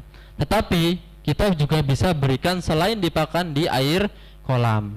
Nah, karena yang namanya air kolam ini tadi saya sudah bicara tentang mikroorganisme, sudah banyak sekali bakteri-bakteri yang tumbuh, baik itu yang baik maupun yang buruk. Ketika yang buruk itu lebih banyak atau patogen, kita campurkan bakteri yang baik atau probiotik, otomatis sifatnya dia adalah kompetisi. Nah, ketika probiotiknya semakin banyak, otomatis kondisi lingkungan nanti dipenuhi oleh bakteri yang baik. Nah, itu sangat mendukung. Nah, ketika itu sangat baik, sehingga bisa memacu lagi mempertumbuhkan pakan-pakan alami. Nah, kalau kita bicara yang di showroom tadi, yang bioflok kolam 1 meter isi 1.500-an, itu kita pakai lengkap, pakai ton, pakai Tapro, bahkan di awal kita pakai POC NASA. Nah, ini harapannya begitu pakan masuk, kotoran ada tumbuh di bawah, bisa hilang rombak dan bisa menjadi pakan alami. Bahkan FCR-nya, ini istilah peternakan ya, FCR itu 0,6 sampai 0,8. Ada yang tahu FCR? FCR itu feed conversion ratio atau konversi pakan. Nah, jadi nanti kalau Bapak Ibu terjun ke peternakan ayam broiler, itu peternaknya pasti tahu FCR. Langsung tanya saja, Pak, ini sampai dengan panen FCR-nya berapa? Nah, ini pasti peternaknya udah sangat seneng ketemu sama orang yang pinter peternakan, padahal cuman setengah jam ya di ruangan ini ya. Nah, jadi seperti itu. Nah, jadi FCR ini adalah perbandingan antara pakan yang masuk dibagi dengan bobot badan 1 kilo, pertambahan bobot badan 1 kilo. Nah, jadi kalau ada pakan yang masuk beratnya 1,5 kilo, dan 1,5 kilo ini dia bisa menaikkan bobot badan 1 kilo, berarti FCR-nya 1,5. Nah, tadi kan pengertiannya banyaknya pakan yang diberikan untuk menaikkan 1 kg bobot badan. Nah, kalau untuk lele idealnya 1 kilo pakan masuk itu bisa jadi 1 kilo daging. Nah, jadi 1 kilo pakan itu bisa terkonversi atau kemakan semua menjadi 1 kg daging. Kalau untuk ayam broiler biasanya 1,2 itu sangat bagus. Itu rata-rata 1,5, 1,4 atau 1,5. Artinya 1,4 kg pakan masuk itu bisa menjadi 1 kg berat badan ayamnya. Nah, jadi biasanya kalau di akhir mereka punya hitung-hitungan. Oh, rata-rata bobot ayamnya misalnya 1,5 kilo. Ternyata pakannya habisnya berapa ton, dibagi jumlah ayam yang hidup, kemudian nanti dibandingkan, ketemulah FCR-nya. Misalnya pakannya habis 2 kilo, ternyata bobot badan rata-rata kan 1,5. Nah, itu bisa dihitung dibagi nanti. FCR-nya ketemu. Dan kita punya FCR 0,6 sampai 0,8. Artinya apa? Artinya 600 gram, ini kan nggak sampai 1 kilo ya. 0,6 ini kan nggak sampai 1 kilo. 0,6 kilo atau 600 gram bisa menaikkan 1 kilogram bobot badan ikan lele tadi. Nah, ini kemudian menjadi pertanyaan, 400 gramnya dari mana, Pak? Nah, padahal kan kita makan hanya yang kita makan, yang biasanya terombak menjadi daging. Ternyata memang dari kondisi air yang bagus, tadi ada yang namanya pakan alami. Nah, jadi kotoran yang masuk, pakan yang terbuang, dia bisa dirombak oleh bakteri Tapro, kemudian bisa menjadi pakan buat zooplankton. Zooplankton tadi dimakan oleh ikannya. Jadi sinergis, sehingga itu bisa menjadi titik poin terpenting untuk budidaya, karena 70% itu biaya produksi ada di pakan. Nah, jadi kalau kita juga ke peternak ayam broiler, kita ngobrol tentang pakan, biasanya mereka curhat, Bu. Nah, ini pakannya lagi mahal, kemudian pakannya nggak bagus, bagaimana cara membuat pakan dan sebagainya.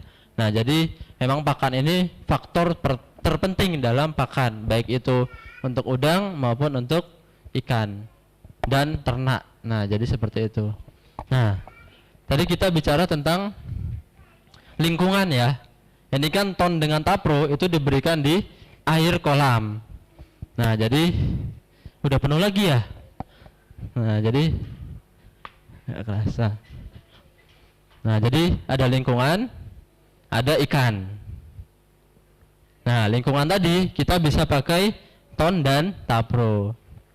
Nah, jadi ikan kita bisa berikan sama dengan ternak. Nah, kita bisa berikan Viterna, POC maupun hormonik. Nah, jadi ini Bapak Ibu bisa berikan yang sama.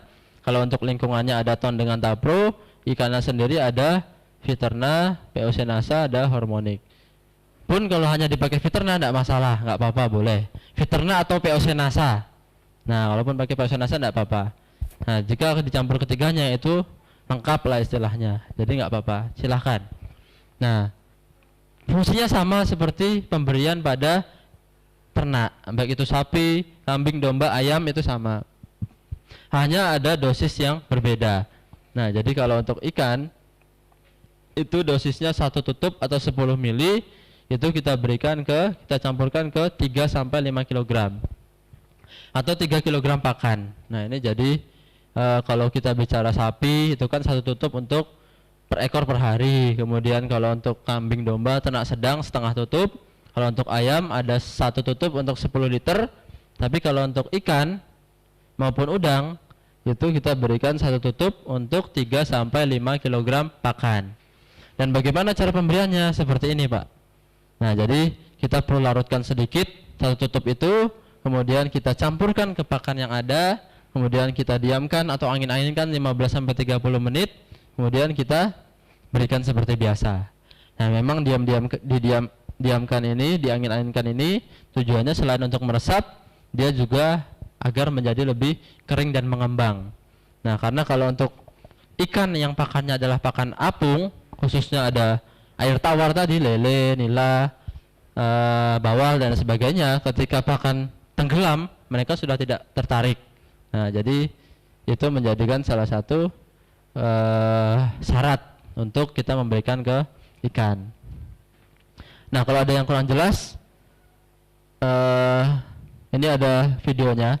Ini yang kita berikan di tambak showroom yang ada di Purworejo. Nah, ini ya. Nah, ini kita berikan kurang lebih per sekali beri itu 20 kg pakan. Nah, ini kurang lebih 20 kilo. Nah, berarti kan kalau 1 tutup itu 3 kilo, berarti kurang lebih ada 6 tutup. Karena 6 kali 3 itu adalah 18. Jadi masing-masing 3 tutup. Kita campurkannya di airnya atau di saat pencampuran. Ditambah dengan air secukupnya. Nah, itu ya. Nah, ini dicampur ke air. Air hanya sebagai mempermudah pencampuran. Jadi jangan juga terlalu banyak.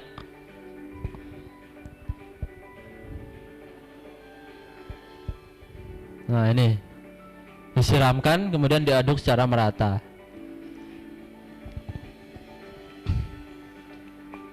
Nah, kemudian diamkan sekitar 10 menit. Kemudian nanti baru diberikan seperti biasa. Nah, ini pakan udang. Ini showroom di Purworejo. Nah, kita ada 4 petak di sana, 3 petak plus 1 yang belum produksi. Nah, ini berlaku untuk semua jenis ikan. Nah, jadi ini hasil panennya. Ini hasil panennya, Bu. Pengen? Nah, jadi kalau udang sekarang memang sedang tinggi harganya. Kemarin 70.000 per kilo. Nah, jadi kalau semakin besar dia semakin tinggi. Nah, jadi ini tambahan info, kalau udang itu harganya agak aneh, Pak. Jadi ukurannya adalah size. Ada yang tahu size nggak? Apa itu? Kalau ikan gimana? Maksudnya size? Besar kecil. Ada lagi? Nah, kalau untuk ikan, size itu adalah jumlah ikan per kilo. Satuannya ekor. Jadi kalau ada size 10, berarti 1 kilo isi 10. Nah, seperti itu. Nah, besok Bapak Ibu kalau ketemu petambak atau peternak ikan, tanya aja langsung, Pak, ini dipanen size berapa? Nah, ini kan udah kelihatan pinter ya. Langsung tanya size. Nah, mereka pasti jawab langsung. Nah, size-nya misalnya 8. Dipanen umur berapa? Umur 4 bulan. Oh, ini terlalu lama, Pak. Nah, ini bisa disarankan dengan metode untuk biar lebih cepat, bisa dengan NASA atau teknologi lainnya yang mendukung dalam lahan maupun airnya. Nah, jadi seperti itu. Kalau udang itu size-nya 100, itu sudah mulai bisa dihargai. Ini tadi harganya 70.000 per kilogram. Itu size-nya 100. Artinya sekilo isi 100. Kalau dia semakin besar, itu semakin mahal. Kemarin hitungannya per kilo itu kenaikannya 300 rupiah. Nah, sehingga kalau per size maksudnya, per size 300 rupiah. Artinya kalau size-nya 50, ada selisih 50 ya. 50 kali 300 berapa, Bu? Sekitar 15.000 ya. Nah, sehingga kalau kita jual size 50, harganya jadi 85.000 per kilo. Nah, kalau bisa 40, berarti ada selisih 60 lagi. Berapa tuh? 18.000 tambahannya. Nah, jadi seperti itu, Pak. Jadi kalau untuk petambak udang itu sebesar-besarnya itu lebih bagus. Jadi jangan sampai kita nanti tanya mau dipanen di umur berapa. Nah, itu biasanya mereka beda-beda karena tujuan akhirnya sebesar-besarnya.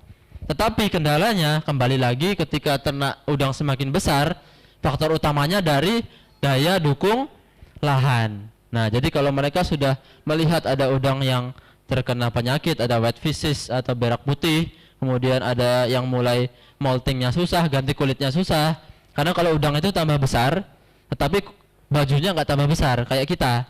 Jadi harus beli baju baru. Istilahnya adalah molting. Dia membuat cangkang yang baru. Nah, molting itu sangat dibutuhkan adanya unsur mineral. Sehingga ketika udang semakin besar, otomatis dia akan melepaskan cangkang yang lama berubah menjadi cangkang yang baru. Kalau tidak tercukupi, dia akan lemah dan terjadi kematian. Pada saat-saat seperti itu, banyak sekali ujiannya pada saat size semakin besar, rata-rata mereka sudah panen pada saat kondisi yang kira-kira sudah tidak mendukung lagi lahannya. Nah, sehingga kemarin yang di Madura tadi saya cerita, itu dia berhasil size-nya ke yang sangat besar, yang sangat kecil. Nah, jadi size-nya mulai sekitar 40 sampai 50, mereka lahannya masih bagus. Nah, artinya masih mendukung. Nah, artinya dia teruskan sehingga panennya dari segi jumlah kematian yang menurun plus harga per size-nya itu bisa didapatkan. Nah, jadi seperti itu. Ini slide terakhir. Nah, karena kalau kita bicara ikan sama udang, kalau Bapak Ibu nggak lihat ada foto saya, dikira saya bohongan ya. Nah, ini foto saya asli, Pak. Nah, ini ditambah yang ini tadi. Nah, jadi seperti itu. Ya, demikian. Bisa diserap ya? Nah, insya Allah. Jadi nanti monggo kita mulai diskusi, tanya jawab, silahkan. Kalaupun nanti belum ada, tadi kontak yang tertera, mungkin suatu saat terkait dengan apapun peternakan perikanan boleh langsung mengontak. Insya Allah kami berusaha akan selalu menjawabnya. Mungkin hanya perkara waktu, mungkin agak slow dan sebagainya, itu tidak apa-apa. Nah, jadi seperti itu. Terima kasih. Monggo jika ada yang ditanyakan langsung bertanya. Saya buka sesi pertanyaan. Jam berapa ini? Oke, 1 jam. Ada? Belum? Nggak ada? Monggo, monggo, Pak.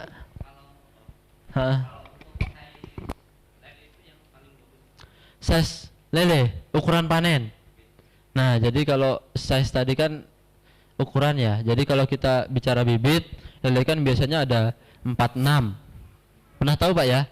46, 67 atau 79. Ini 3 jenis bibit yang biasanya dijual untuk kita proses pembesaran lele atau penggemukan. Nah, jadi ini kalau untuk bibit terserah, Pak.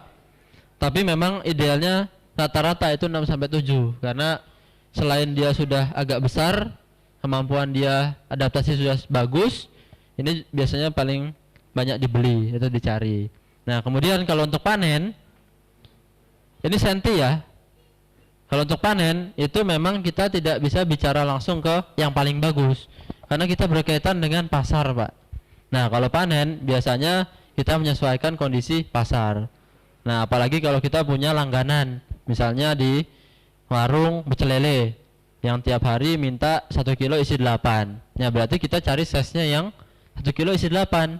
Nah, kalau ini tadi showroom tadi itu size-nya 6 sampai 8 itu dalam waktu 56 hari. Nah, kurang lebih 56 hari kita sudah bisa panen. Nah, jadi untuk yang paling bagus memang justru kalau untuk lele semakin besar harga biasanya semakin murah, Pak. Karena tidak ada yang beli. Karena memang ini untuk apa? Karena terlalu besar. Biasanya memang ukuran-ukuran konsumsi lele itu sekitar 6 sampai 10. Nah, jadi kalau ada lebih dari itu biasanya warung pecel lele itu berikan dua lelenya dalam 1 porsi. Nah, ini pengalaman nih. Seperti itu, Pak. Ya. Nah, tapi kalau untuk bibit biasanya kita ada peternak yang melakukan proses pengawinan, pendederan apa namanya, dia menjual dalam 3 jenis ini. Jadi ukuran bibit yang seberapa itu ukurannya patokannya biasanya 46 atau 67 atau 79. Nah, jadi seperti itu. Ada lagi? Monggo, Pak. Pak, yang saya tanyakan, adakah cara untuk pengangkatan gas di Dasar ya? Saya kan sebagai KJK. KJK itu apa, Pak ya? Kolam jaring apung. Oh, ya. Keramba jaring apung, KJA. Ya. Sebelum ke sana, saya ingin bahas dulu terkait dengan penggunaan ton atau penggunaan NASA yang diberikan di pertengahan sampai fase akhir. Yang ini belum banyak diketahui oleh teman-teman kita. Nah, kenapa ini perlu kita bahas? Karena ini resiko. Ketika kolam sudah banyak dan tanpa adanya pengendali, ketika sudah masuk fase-fase akhir atau pertengahan, kita berikan ton, itu niatnya bagus, sangat bagus, adalah membersihkan kotoran di bawah. Tetapi kembali ke resiko, ketika kotoran itu sudah sangat banyak menumpuk, kita justru bersihkan gasnya, otomatis dia ke udara. Kembali lagi ke masalah ikan. Ikan yang tidak kuat, dia akan berada di dasar ataupun di permukaan. Nanti ada yang tadi ya, ada yang kelihatan seperti pusing, kelenger, dan lain sebagainya. Nah, ini karena ada pembuangan gas.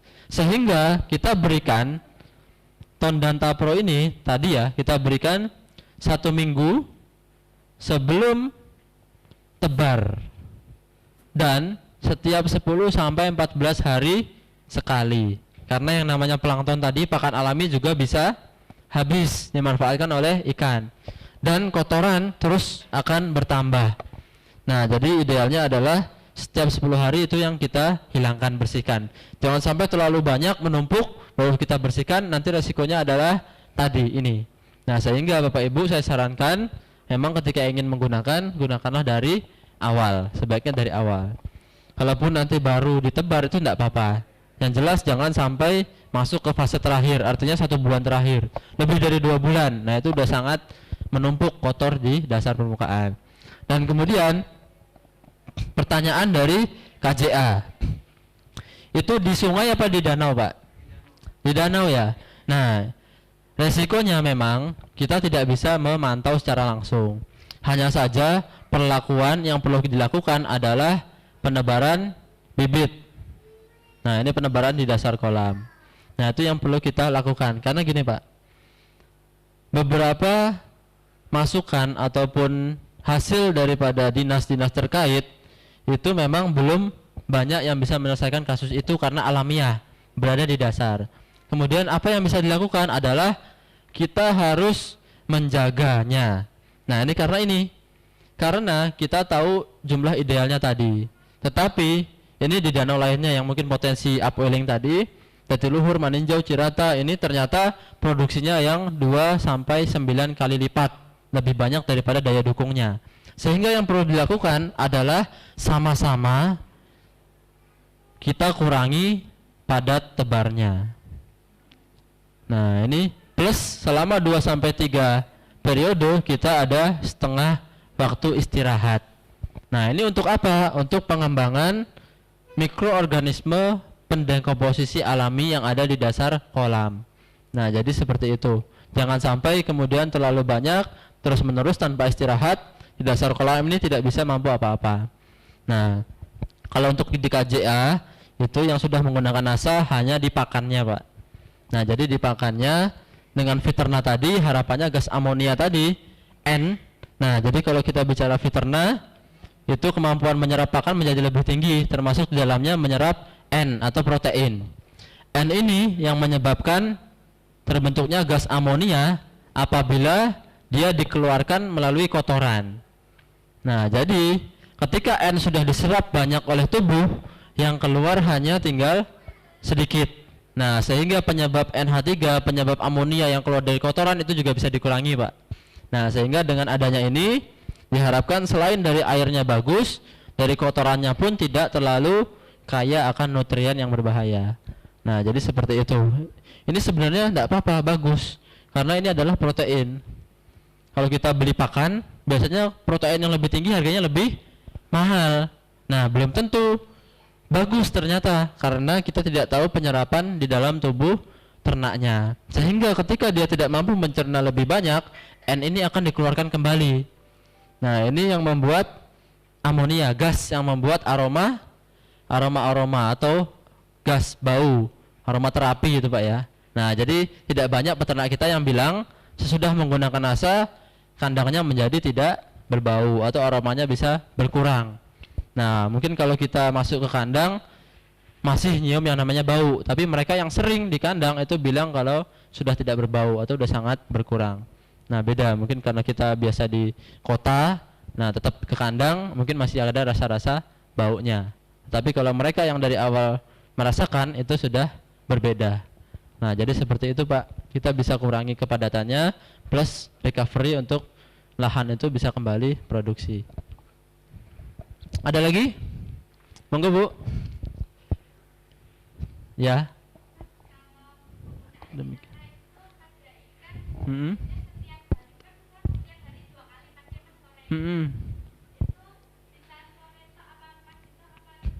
Ya.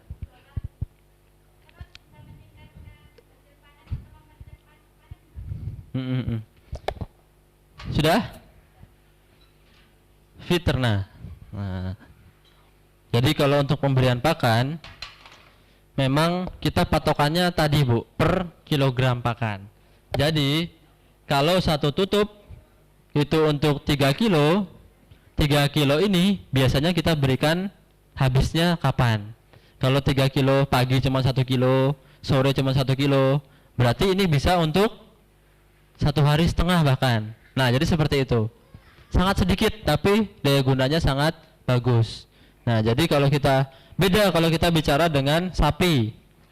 Kalau sapi satu tutup per ekor per hari. Nah, jadi satu tutup itu harus masuk ke tubuh sapi. Baiknya dicampur ke pakan basah atau komboran. Pernah dengar komboran? Pernah ya, itu dicampur ke komboran. Nah, kalau di ikan tadi dia 3 kilo pakan. Pun kalaupun kita berikan setiap hari lebih dari ini tidak apa-apa. Hasilnya juga malah lebih bagus. Tetapi efeknya memang efisien, ekonomis dan efisien. Nah, karena kalau kita bicara peternakan, perikanan, budidaya itu kan juga ada biaya produksi. Nah, jadi kalau kita berikan banyak, nanti selagi biaya produksi masih masuk tidak apa-apa. Nah, tapi kalau memang tidak apa-apa, mau diberikan setiap hari segitu, itu tidak apa-apa, boleh. Artinya satu tutup hanya diberikan pagi hari, walaupun pakan pagi hari hanya 1 kilo, itu tidak apa-apa. Kalau biaya ekonomis, biaya produksinya tidak berpengaruh. Nah, karena kalau kita lihat juga hasilnya bisa mempercepat tajam. Nah, beberapa kasus, beberapa kesaksian itu kan memang sangat tinggi peningkatannya. Nah, kalau kita bahas Fiterna, apakah mampu untuk mempercepat proses panen? Nah, itu adalah output Bu, output kita. Tujuannya adalah seperti itu. Baik itu dari kuantitas, kualitas, maupun kesehatan. Kalau pertanian kan ada kelestarian ya. Kalau peternakan, perikanan ini K3, 3K-nya adalah kesehatan. Kuantitas adalah yang bisa dihitung. Apa yang bisa dihitung? Misalnya dari waktu panen lebih cepat, kemudian dari bobot badan, dari FCR. Kemudian kualitas, apa kualitas? Dari daging, nilai gizi dan lain sebagainya. Dan kesehatan jelas dia lebih sehat, digambarkan dengan kematian yang menurun. Nah, jadi seperti itu. Kemudian dari bobot kita bisa jabarkan lagi, mengapa bisa mempercepat kenaikan bobot badan. Nah, ini juga ada kasus ayam Bu, ayam. Jadi ada komplain waktu itu ya. Jadi mengapa setelah menggunakan Fiterna matinya lebih cepat. Nah, itu juga ada kayak gitu.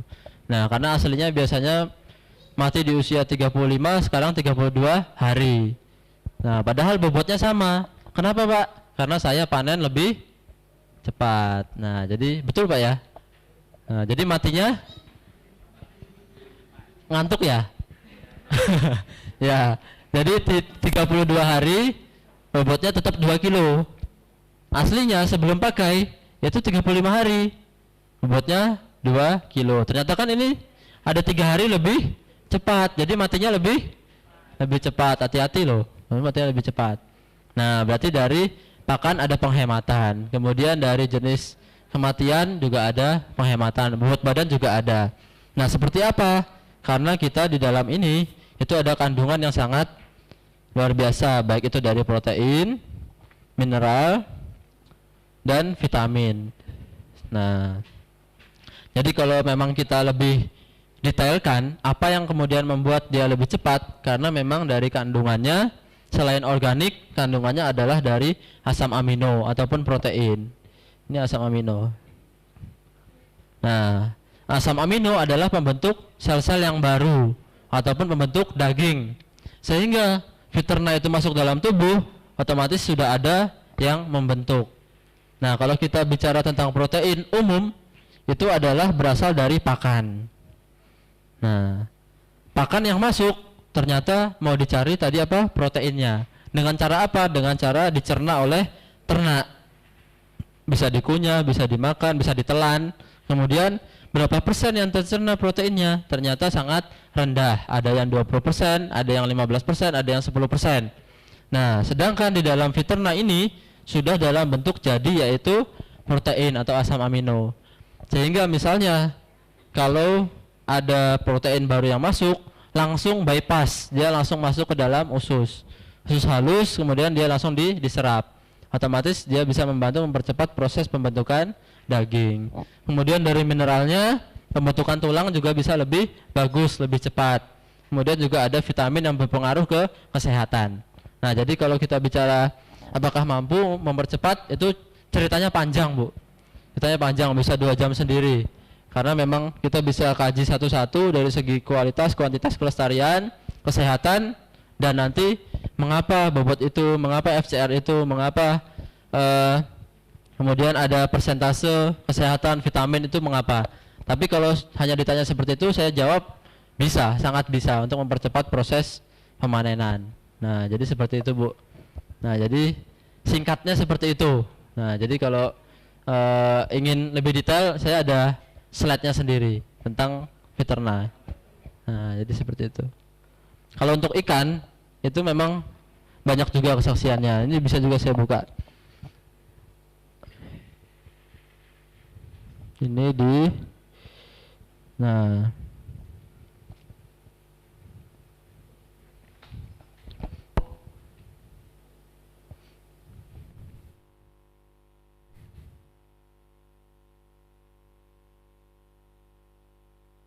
ini ya.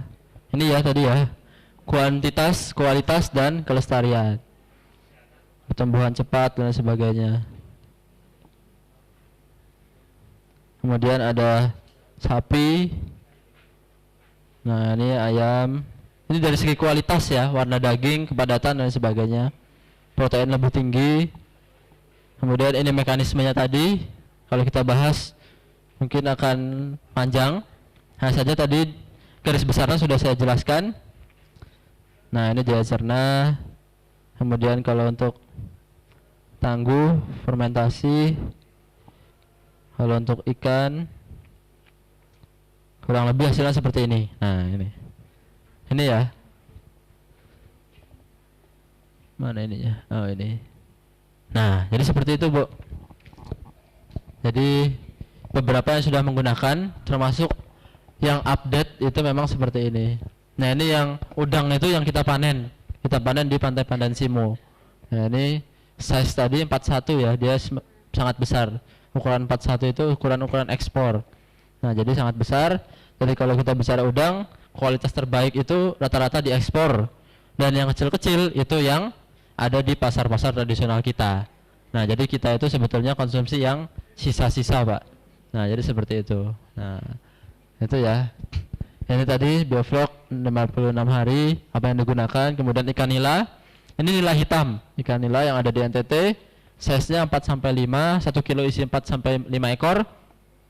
Dalam waktu 4 bulan FCR-nya 1,25.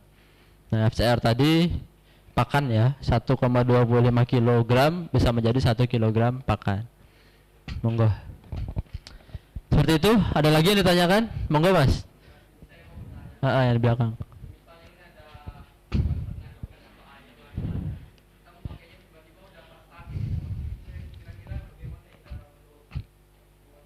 Nih.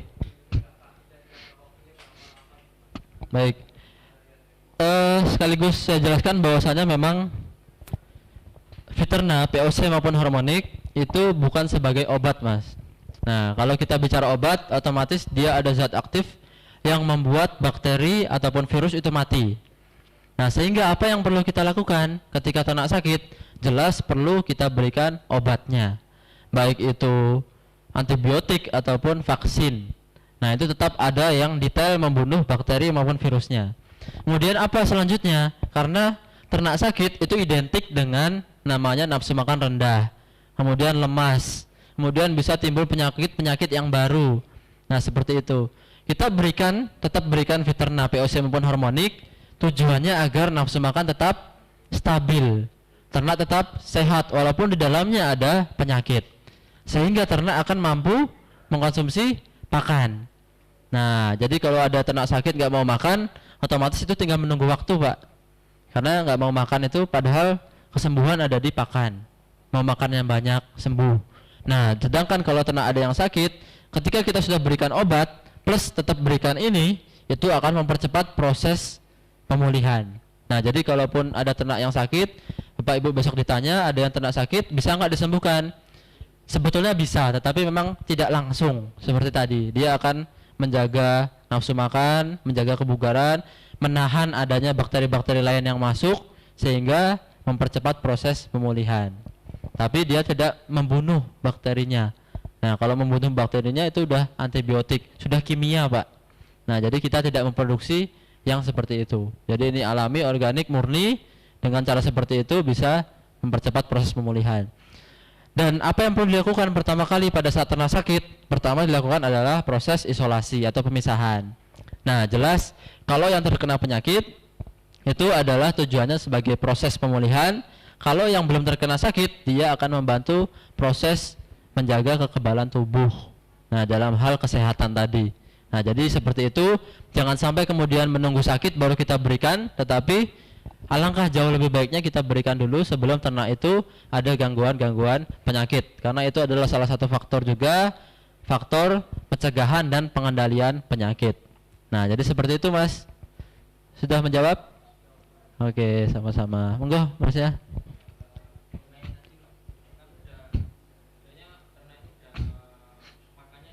Heeh. Heeh. Ya. Solusi yang utama ketika ternak itu tidak mau makan adalah dipaksa, dicekok, Pak. Tidak sedikit peternak kita yang juga dipacu dengan Fiterna dengan cara 10 mili itu dipaksa masukkan ke dalam tubuh ternak dengan cara dicekok. Nah, dengar cekok ya, dipaksa untuk diminum dulu. Nah, sehingga di sana baru dia mau mengkonsumsi. Nah, dari sana baru timbul nafsu makan. Nah, jadi untuk memancingnya kadang-kadang memang perlu paksaan, tapi tujuannya memang baik. Nah, jadi seperti itu, Mas. Nah, jadi kalau udah terserang penyakit, tambahan obatnya perlu ya, tetap perlu, wajib.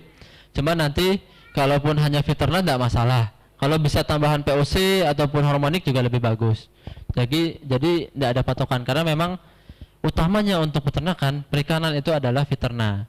Nah, ketika Fiterna atau POC ya, atau POC NASA, ketika itu sudah terjadi perubahan, sudah bagus, baru Bapak Ibu besok bisa sarankan adanya harmonik masuk. Itu bisa juga membantu untuk mempercepat. Nah, tapi kalau bisa lengkap dari awal itu juga lebih bagus. Nah, jadi monggo silakan saja. Yang jelas pakanan juga tetap, Mas. Jangan sampai tidak diberi pakan. Nah ini ciri khas juga daripada ikan-ikan yang sudah menggunakan NASA.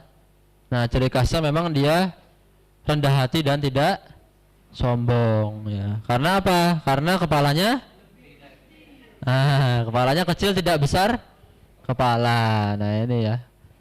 Ya, memang pertumbuhan yang dicari adalah pembentukan daging, tidak lagi yang tidak perlu.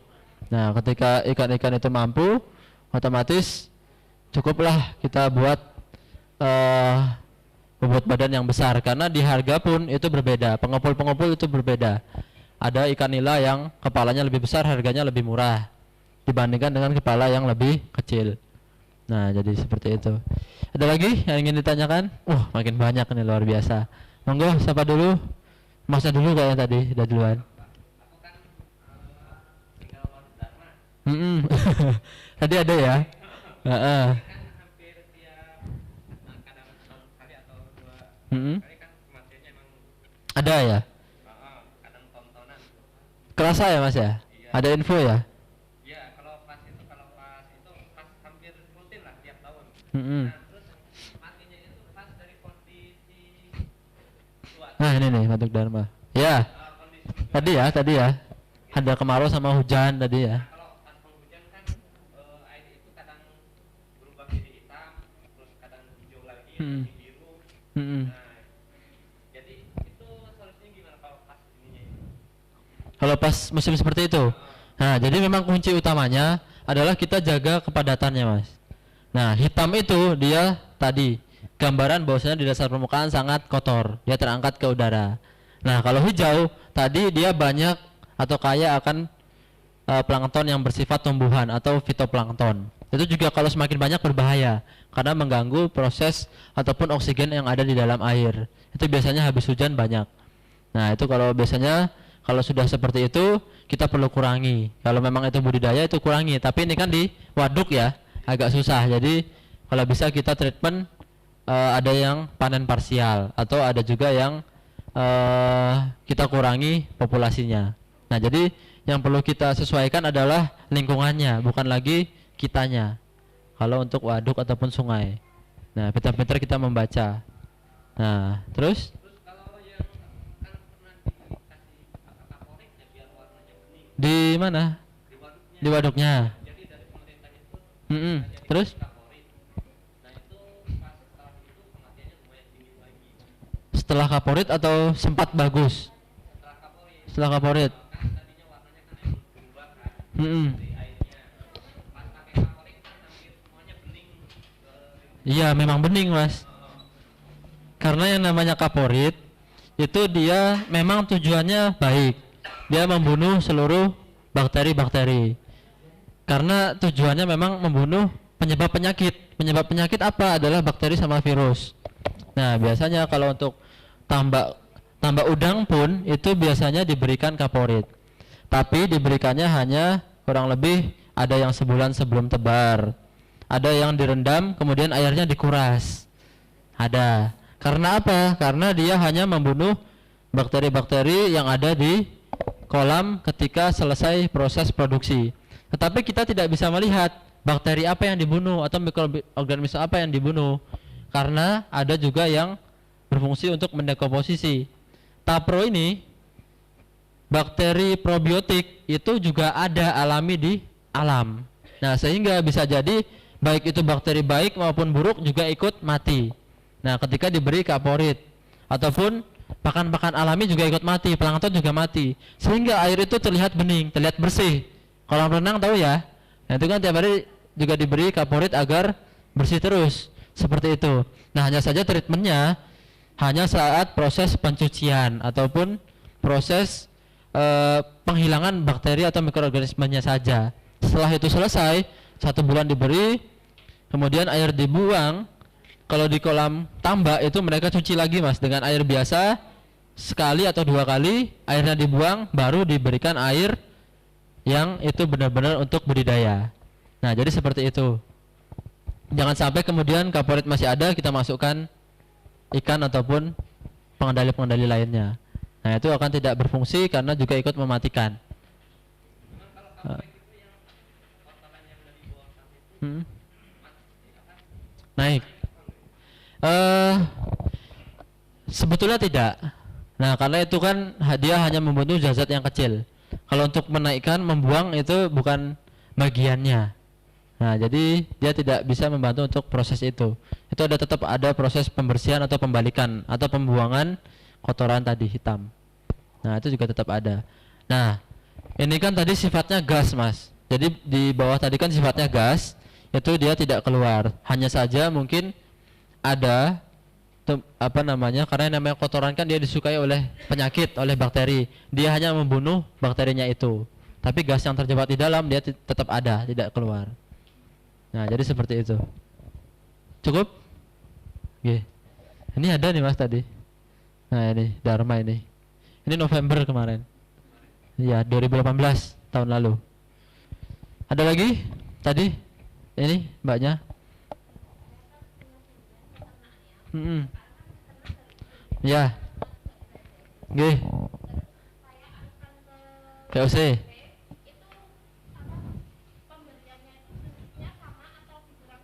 Oke. Ya. POC NASA dengan Fiterna. Pertama dosis sama bu, seperti biasa, dosis sama. Kemudian kalau kita bicara kandungan, memang sebelum Fiterna ada itu POC NASA terlebih dahulu. Cuman memang ketika di lapangan peternak itu mereka lebih suka kalau spesifik atau gambarnya itu ternak. Nah padahal di POC NASA juga ada gambarnya ternak bu ya, ada gambar ternak, ada gambar ikan, cuman hanya kecil, mayoritas adalah tanaman. Sehingga ada khusus Fiterna, dan keunggulan lainnya dia ada asam amino. Dan POC NASA keunggulannya ada di mineral.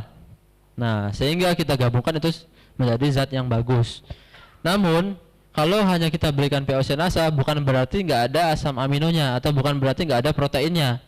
Dia juga tetap ada, hanya saja di bawah dari Fiterna, tapi ada. Dan ini sekarang saya rasa menjadi lebih bagus juga, karena pada saat proses perizinan kita sarankan penggantian Fiterna ke POC NASA.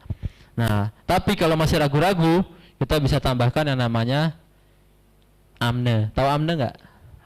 Jadi cukup 2 kapsul. Nah itu nanti dicampurkan, dibuka kapsulnya, campurkan ke botol POC NASA. Nah itu udah sangat bagus. Cukup? Satu lagi mbaknya.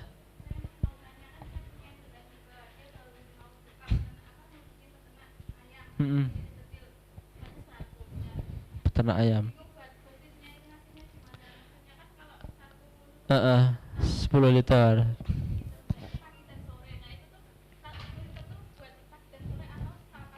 Ya. Ayam apa bu katanya? Ayam potong, pedaging atau petelur atau Jawa Super? Boiler ya. Kalau boiler 100 itu biasanya air minumnya masih manual. Karena kalau udah di atas 1000 rata-rata dia menggunakan tandon. Tahu tandon ya? Kayak kita di rumah seperti biasa, dari atas dialirkan ke kandangnya. Ini otomatis. Nah, dengan tandon kita bisa berikan ke tandonnya. Nah, 1 tutup tadi per 10 liter air minum. Tapi kalau belum ada tandon, itu kita berikan per rata-rata konsumsi air atau drink intake. Nah, jadi kalau sudah kita ambil rata-rata per 100 ekor itu per hari habis berapa liter, baru kita berikan ke misalnya 100 ekor itu 20 liter. Nah, disinilah kita bisa masuk 2 tutupnya. Nah, jadi perlu juga kita tahu rata-rata dan konsumsi standar airnya. Nah, itu kita bisa berikan setiap hari sampai dengan panen. Nah, rata-rata kalau pakai paket itu sekitar 3-4 paketan. Kalau untuk 1000 ya, kalau untuk 1000 ekor. Nah, ini sekitar 4 sampai 5. Sampai dengan panen artinya 0 sampai 32 sampai 35 harian. Nah, ini kita berikan setiap hari dengan dosis yang sama. Karena dari DOC sampai dengan panen itu yang memperkirakan airnya sendiri itu adalah ayamnya sendiri. Sehingga kalau dia masih kecil, masih awal masuk, umur 1 hari, kurang lebih dia sekitar 15-an liter. Berarti kita berikan cukup 1,5 tutup. Tapi kalau dia semakin hari semakin besar, 7 hari otomatis kebutuhan air juga semakin bertambah, misalnya 50 liter. Jadi dosisnya itu tetap 1 tutup campur ke 10 liter air minum. Hanya saja yang menyesuaikan adalah ternaknya sendiri. Dalam hal ini adalah ayamnya. Kalau terus-teruskan 24 jam juga bagus, tidak apa-apa, bisa.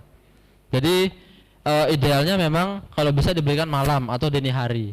Nah itu memang belum begitu signifikan, tapi memang rata-rata hasilnya bagus pada saat itu, pada saat istirahat. Dia konsumsi air kemudian istirahat. Nah, jadi kalau tandur gini Pak, biasanya kan per hari Pak. Nah, ini biasanya bisa diberikan langsung. Artinya kan berarti ini sepanjang hari. Nah, jadi kalau besok ketika hasilnya sudah bagus, dicoba-coba pun tidak apa-apa. Misalnya hanya pagi hari atau hanya sore hari. Artinya kita itu air terisi terus dengan campuran Viterna tadi. Iya. Jadi ya sebenarnya pendataan juga perlu. Per hari habis berapa liter. Nah, sehingga nanti kita berikan kalau nggak tempatnya hanya kecil, hanya 10 liter, berarti 10 liter itu cukup satu tutup dulu sampai dengan habis. Nah,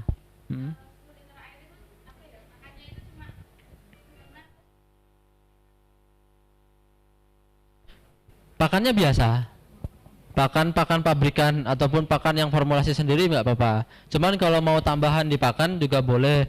Ada yang namanya pakan fermentasi diunggas, itu bisa dicampur dengan tangguh probiotik.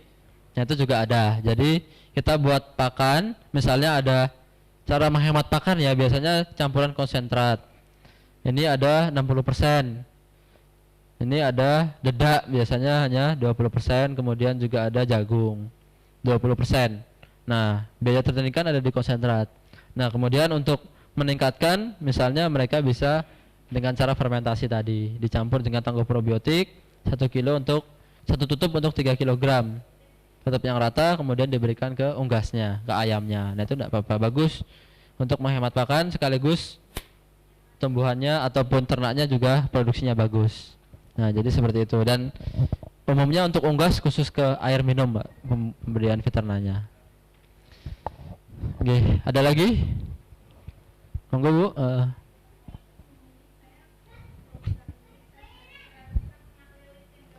Lele cendol hijau. Ya, ya.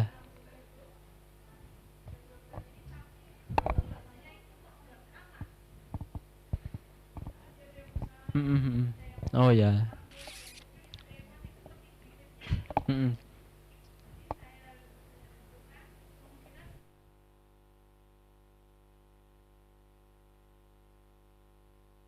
Air pump.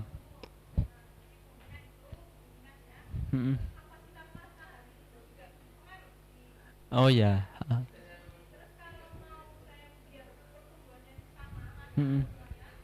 Ya. Ya, jadi kalau untuk perbedaan ukuran itu umum kendalanya seperti itu, Bu. Saya berikan gambaran umum kepada seluruh peternak. Daripada seluruh peternak baik itu ikan, kendala utamanya memang rata-rata tidak seragam. Nah, karena apa? Karena kita tidak bisa menjamin mana bibit yang bagus dengan walaupun dengan indukan yang sama ya, karena indukan itu menghasilkan telur yang banyak, dia bisa menetas dengan sangat banyak, ditambah lagi dengan keunggulan genetik yang beda-beda. Itu kendala. Kemudian ada juga yang bisa mengatasi dengan cara seleksi. Nah, jadi kalau untuk kita lihat per 2 minggu sekali itu kita kuras airnya, kita lihat mana yang pertumbuhannya dominan, mana yang lambat. Nah, ketika ada yang dominan itu disingkirkan, dipisahkan ke kolam yang lain atau sudah bisa diolah dan lain sebagainya. Nah, kalau ada yang lebih kualitasnya rendah berarti di situ yang dibuang, ataupun kalau ada yang rata-rata dibiarkan tetap tumbuh. Nah, kemudian apalagi yang bisa menyebabkan seperti itu, utamanya dari kompetisi pakan juga sangat pengaruh. Nah, itu dalam satu kolam berapa, Bu, isinya? Berapa ekor? Diameter 60 ya? 60-80? 2 ditumpuk 150. Pakai aerator ya? Oksigen? Nggak ada? Oh. Ya, baik. Pengendali ada? Belum ada ya? Nah, itu bisa memungkinkan tadi faktor pertama dari kompetisi pakan. Nah, karena yang namanya pakan ketika sudah ada yang terlihat dominan, otomatis dia akan mendominasi pakannya. Nah, itu apalagi dengan kepadatan yang sudah kondisi normal itu sudah sangat maksimal 150 sampai 200 per meter. Tapi ini kan bundar ya. Sebenarnya itu bisa ditambah populasinya dengan cara memang ditambahkan aerator plus pengendali lingkungannya tadi dengan adanya ton dengan tapro itu juga ada. Bahkan di kolam Pak Widodo, kalau ada yang kenal Pak Widodo di Jalan Godean, itu juga mirip, Bu, kayak gitu. Dia pakai aerator, pakai bis beton, Nah, itu dengan diameter segitu dia isi sekitar 600 ekor. Nah, itu kemarin sudah panen. Pakannya apa? Pakannya ternyata cuman serintil. Nah, jadi pakan kambing itu. Kotoran kambing. Nah, itu diberi ke pakan ikan lelenya. Nah, itu persis bisa mampu menampung 600 ekor. Namun memang perlu yang adanya pengendali tadi, baik itu ton maupun tangguh probiotik plus aerator untuk menjaga oksigen di air. Nah, memang itu kendala, Bu, kalau untuk ukuran yang tidak beragam, sehingga kita biasa sebutkan tadi ukurannya sampai, bukan saklek satu size-nya. Jadi ada size 6 sampai 8, kisaran 6 sampai 8 karena memang dinamisme daripada ukuran itu sangat beragam. Nah, tapi kalau lele memang biasanya dia ada yang kita sebut istilah predator tuh ada. Artinya pertumbuhannya sangat cepat. Ada kurang lebih sekitar ya di bawah 5% daripada seluruh kolam itu. Nah, itu yang perlu kita kaling, kita seleksi, kemudian baru nanti kita beridayakan yang rata-rata. Nah, jadi seperti itu dulu, Bu. Ya. Cukup? Monggo, Pak, satu lagi.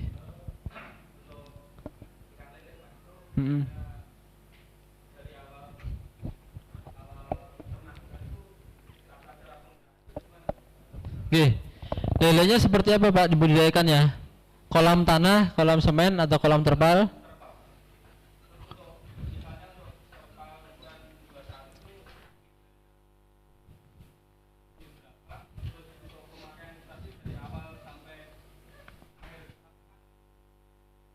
Oke. Ya, ini saya berikan gambaran dulu terkait dengan bioflok di Blitar ya. Nanti pada penasaran kok dengan ukuran 2 meter bisa mampu menampung 3.500-an. Nah, jadi yang kita gunakan pertama dari ton. Ton itu kita berikan 5 sendok makan. Kemudian ada POC NASA 120 mili. Kemudian ada Tapro. Nah, ini kisaran yang ada di sana ya, kisaran ya, karena memang seringkali ditambahkan melihat kondisi kolamnya. Tapronya 10 tutup. Nah, seperti ini kita berikan 1 minggu, Pak. Nah, jadi kalau ada kolamnya kotak ya, persegi panjang berarti 1 kali 2. Ini ibaratnya seperti ini. Nah, ini 1 kali 2. Nah, bagaimana cara kita memberikan? Ya, memang idealnya memang kita tidak ada yang namanya overdosis atau kelebihan. Nah, kita tetap berikan 1 minggu sebelum kita tebar bibitnya. Paling tidak itu sudah ada ton dengan tangguh. Ada aeratornya nggak, Pak? Nggak ada. Nah, jadi cukup dengan ton dengan tangguh. Ini bisa 2 sendok makan, tangguhnya 4 tutup. Nah, itu juga ada bagus. Nah, kemudian yang kita lihat dari perubahan warna air. Dengan cara visual itu sudah bisa kelihatan warnanya tadi menjadi kecoklatan, hijau kecoklatan, plus kalau kita pegang itu dia seperti ada lengket dikit atau pliket, Pak. Nah, kelelawar itu lebih. Nah, tapi kalau bentuknya udah kayak cendol itu berarti udah kelebihan. Tahu ya, artinya terlalu kental. Ada itu kasus, ada seperti itu. Itu malah tidak baik. Nah, jadi udah kelenyer apa tadi, Pak? Nah, itulah pokoknya ya. Nah, itu sudah bisa kita masukkan 1 minggu ya. Nah, ketika bibit masuk umur 1 sampai 2 hari tidak usah kita beri pakan. Untuk apa? Agar dia proses penyesuaian dan memakan pakan alami yang ada di sana plus penyesuaian itu ya. Karena kita berikan 1 minggu untuk apa? Untuk kita memberikan suasana air atau kualitas air yang terbaik. Ibarat kita masuk ruangan ini, jangan sampai AC-nya belum hidup, jangan sampai layarnya belum siap, betul ya? Nah, begitupun dengan ikan, lingkungan sudah bagus, air sudah oke, pakan sudah tersedia, baru dimasukkan. Nah, di sana dia sudah sangat senang, bahagia, tentrem. Nah, baru umur 2 sampai 3 hari kita berikan pakannya. Nah, jadi mulai pakan itu sekitar umur 3 hari, kemudian per 10 hari. Nah, kalau seperti ini cukup 10 hari. Karena kepadatannya normal ya. Tadi mau diisi berapa, Pak? Mau diisi berapa ekor? Karena memang idealnya paling enggak 200. Ini 200 sudah cukup. Nah, tapi sebaiknya dikurangi juga lebih bagus. Nah, jadi ini maksimal ya. Ini saya sarankan. Nah, tapi kalau lebih pun tidak apa-apa. Kalau lebih tidak apa-apa selagi ada aerator. Nah, karena oksigen ini sangat perlu bagi ikan juga. Nanti oksigen ada, kemudian dia kalau oksigen ada, dia bisa sampai 700 sampai 1000 bisa, Pak. Nah, gimana? 2 kali 1 memang 700, bisa 700. Nah, memang kenapa kemudian kita bikin bundar? Karena tidak ada sudut. Nah, jadi ini kendalanya sudut yang dimana memungkinkan untuk proses kanibalisme. Nah, jadi hanya seperti itu kita buat bundar agar dia selalu bergerak dan berputar. Seperti ini dia akan terjadi proses pemakan temannya. Nah, nanti udah ada yang luka satu, sudah ketemu pojokan, diserang. Nah, itu bisa membuat kalah, telak dia. Nah, jadi kalau ada, ya teman makan teman, tapi jangan ditiru, Pak. Nah, kayak gitu. Nah, kemudian kalau kayak sini, walaupun dia sudah sedikit luka, sedikit kena penyakit, dia bisa terus berputar, tidak yang namanya kanibalisme. Sehingga 700 ini kalau kita lihat kondisi dia tidak kanibalisme itu tidak apa-apa. Cuman kalau ada proses kayak gini, ya paling enggak kita bisa 500 aerator plus kondisi yang seperti ini. Ini bisa ditambahkan kalau semakin banyak. Karena prinsipnya ikan semakin banyak, kotoran semakin banyak, dan pakan sisa semakin banyak. Butuh zat yang banyak juga untuk mendekomposisinya. Nah, jadi seperti itu. Kemudian kita berikan 10 sampai 14 hari sekali, 10 hari ya, 10 hari sampai dengan panen. Nah, nanti di jalan bisa dilihat kondisi-kondisinya, ataupun kalau punya pH meter dicek pH-nya. Nah, tadi Ibu tadi pertanyaannya kalau di dalam ruangan tidak terpapar matahari, itu resikonya memang pakan alami sukar untuk tumbuh. Pakan alami itu kan fitoplankton butuh cahaya matahari. Nah, sehingga itu susah untuk tumbuh, sehingga full dari pakan yang ada. Nah, jadi seperti itu. Seperti itu dulu, Mas. Pakan ekor. Pakan itu rata-rata 3% dari bobot badan. Nah, jadi kalau dengan beli 500 ekor, biasanya ada juga yang ditimbang dulu. Nah, pakan yang ditimbang kurang lebih, bibit yang ditimbang kalau 500 ekor, kalau ada sekitar 5 kilo, berarti cukup 3% dari 5 kilo, sekitar 115 gram atau 150 gram sekali berikan pakan. Nah, kuncinya 3% dari bobot badan. Kemudian kalau ternak ikan lele itu kan dia keuntungannya pakannya apung, jadi mudah kita lihat kalau pakannya itu habis atau tidak. Nah, jadi ketika sudah sekitar habis, itu berarti itu sudah cukup. Tapi kalau dia sisa berarti kelebihan. Nah, sehingga dari trial dan error percobaan itu kita bisa jadikan patokan untuk pakan selanjutnya. Nah, jadi kalau kita lihat pakannya itu cepat habis, nah itu berarti dia kurang. Tapi kalau pakan itu mulai lambat habisnya, itu sebaiknya sudah tidak kita tambahkan lagi. Nah, itu lele. Tapi kalau kita pingin benar-benar detail standar itu 3%. Nah, jadi kalau udah sampai besar bisa sampai 5%. Nah, jadi kalau semakin besar caranya kita sampling, Mbak. Sampling 1 kilo itu isi berapa ekor. Misalnya masih isi 30 ekor atau 20 ekor. Nah, sedangkan di isi kolam ada 500. Nah, berarti kalau masih hidup semua kurang lebih ada 250-an kilo, 250-an ekor. Nah, jadi kalau 250 ekor pakannya ada sekitar 10 kilo. Nah, jadi di sampling nanti 1 kilo isi berapa ekor, kemudian dari total yang ada di kolam itu nanti dibagi saja. Nah, ini bisa menemukan 3% dari bobot badan. Nah, jadi seperti itu. Itu satu lagi.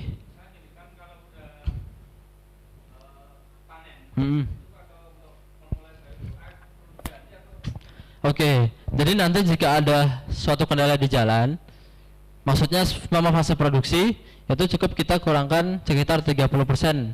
Kalau kolamnya 1 meter berarti 30 cm, Pak. Itu kita buang airnya, diberikan air yang baru. Plus kita berikan bersamaan dengan pemberian ton maupun hormonik juga tidak apa-apa. Jadi selama 10 hari kita kurangi, kemudian diberikan air yang baru. Dan kalau untuk fase selanjutnya, ini percobaan di Purbalingga itu mereka tidak diganti. Ternyata juga bisa, tapi saya bilang itu resiko, Pak. Karena di sana pun awal-awalnya dia mengalami kematian. Dan itu adalah proses formulasi atau percobaan dengan dosis-dosis yang berbeda. Nanti saya harapkan Bapak juga mencoba itu sehingga bisa menemukan formulasi sehingga dia tidak mengganti, karena kondisinya adalah kolam bundar. Nah, tapi saran saya tetap ada namanya diganti maksimal 2 periode. Nah, misalnya 1 periode nggak ganti, kemudian 2 periode ini wajib untuk dikeringkan dan dibersihkan yang namanya kotoran hitam tadi. Nah, jadi seperti itu. Karena kalau kolam 21 kan mudah, Pak. Nah, mudah juga untuk membersihkan dan nanti produksinya juga diharapkan bisa bagus selagi dengan pakan yang bagus. Nah, tetap pakannya nanti kalau bisa dikasih Veterna POC maupun Harmonic. Oke, cukup. Nanti kalau ada pertanyaan lagi silahkan monggo. Saya rasa cukup. Sudah hampir setengah 12 azan zuhur. Saya ucapkan terima kasih kepada Bapak Ibu semua yang kemudian bisa sampai akhir. Kita di sini, monggo nanti kalau ada yang mau mengkopi silahkan, ataupun nanti bertanya di luar sesi ini juga monggo. Saya tutup dengan sama-sama membaca hamdalah. Alhamdulillahirrahmanirrahim. Bila taufiq hidayah. Wassalamualaikum warahmatullahi wabarakatuh. Semangat pagi. Oh, masih semangat. Semangat pagi. Semangat pagi. Oke, tepuk tangan buat kita semua.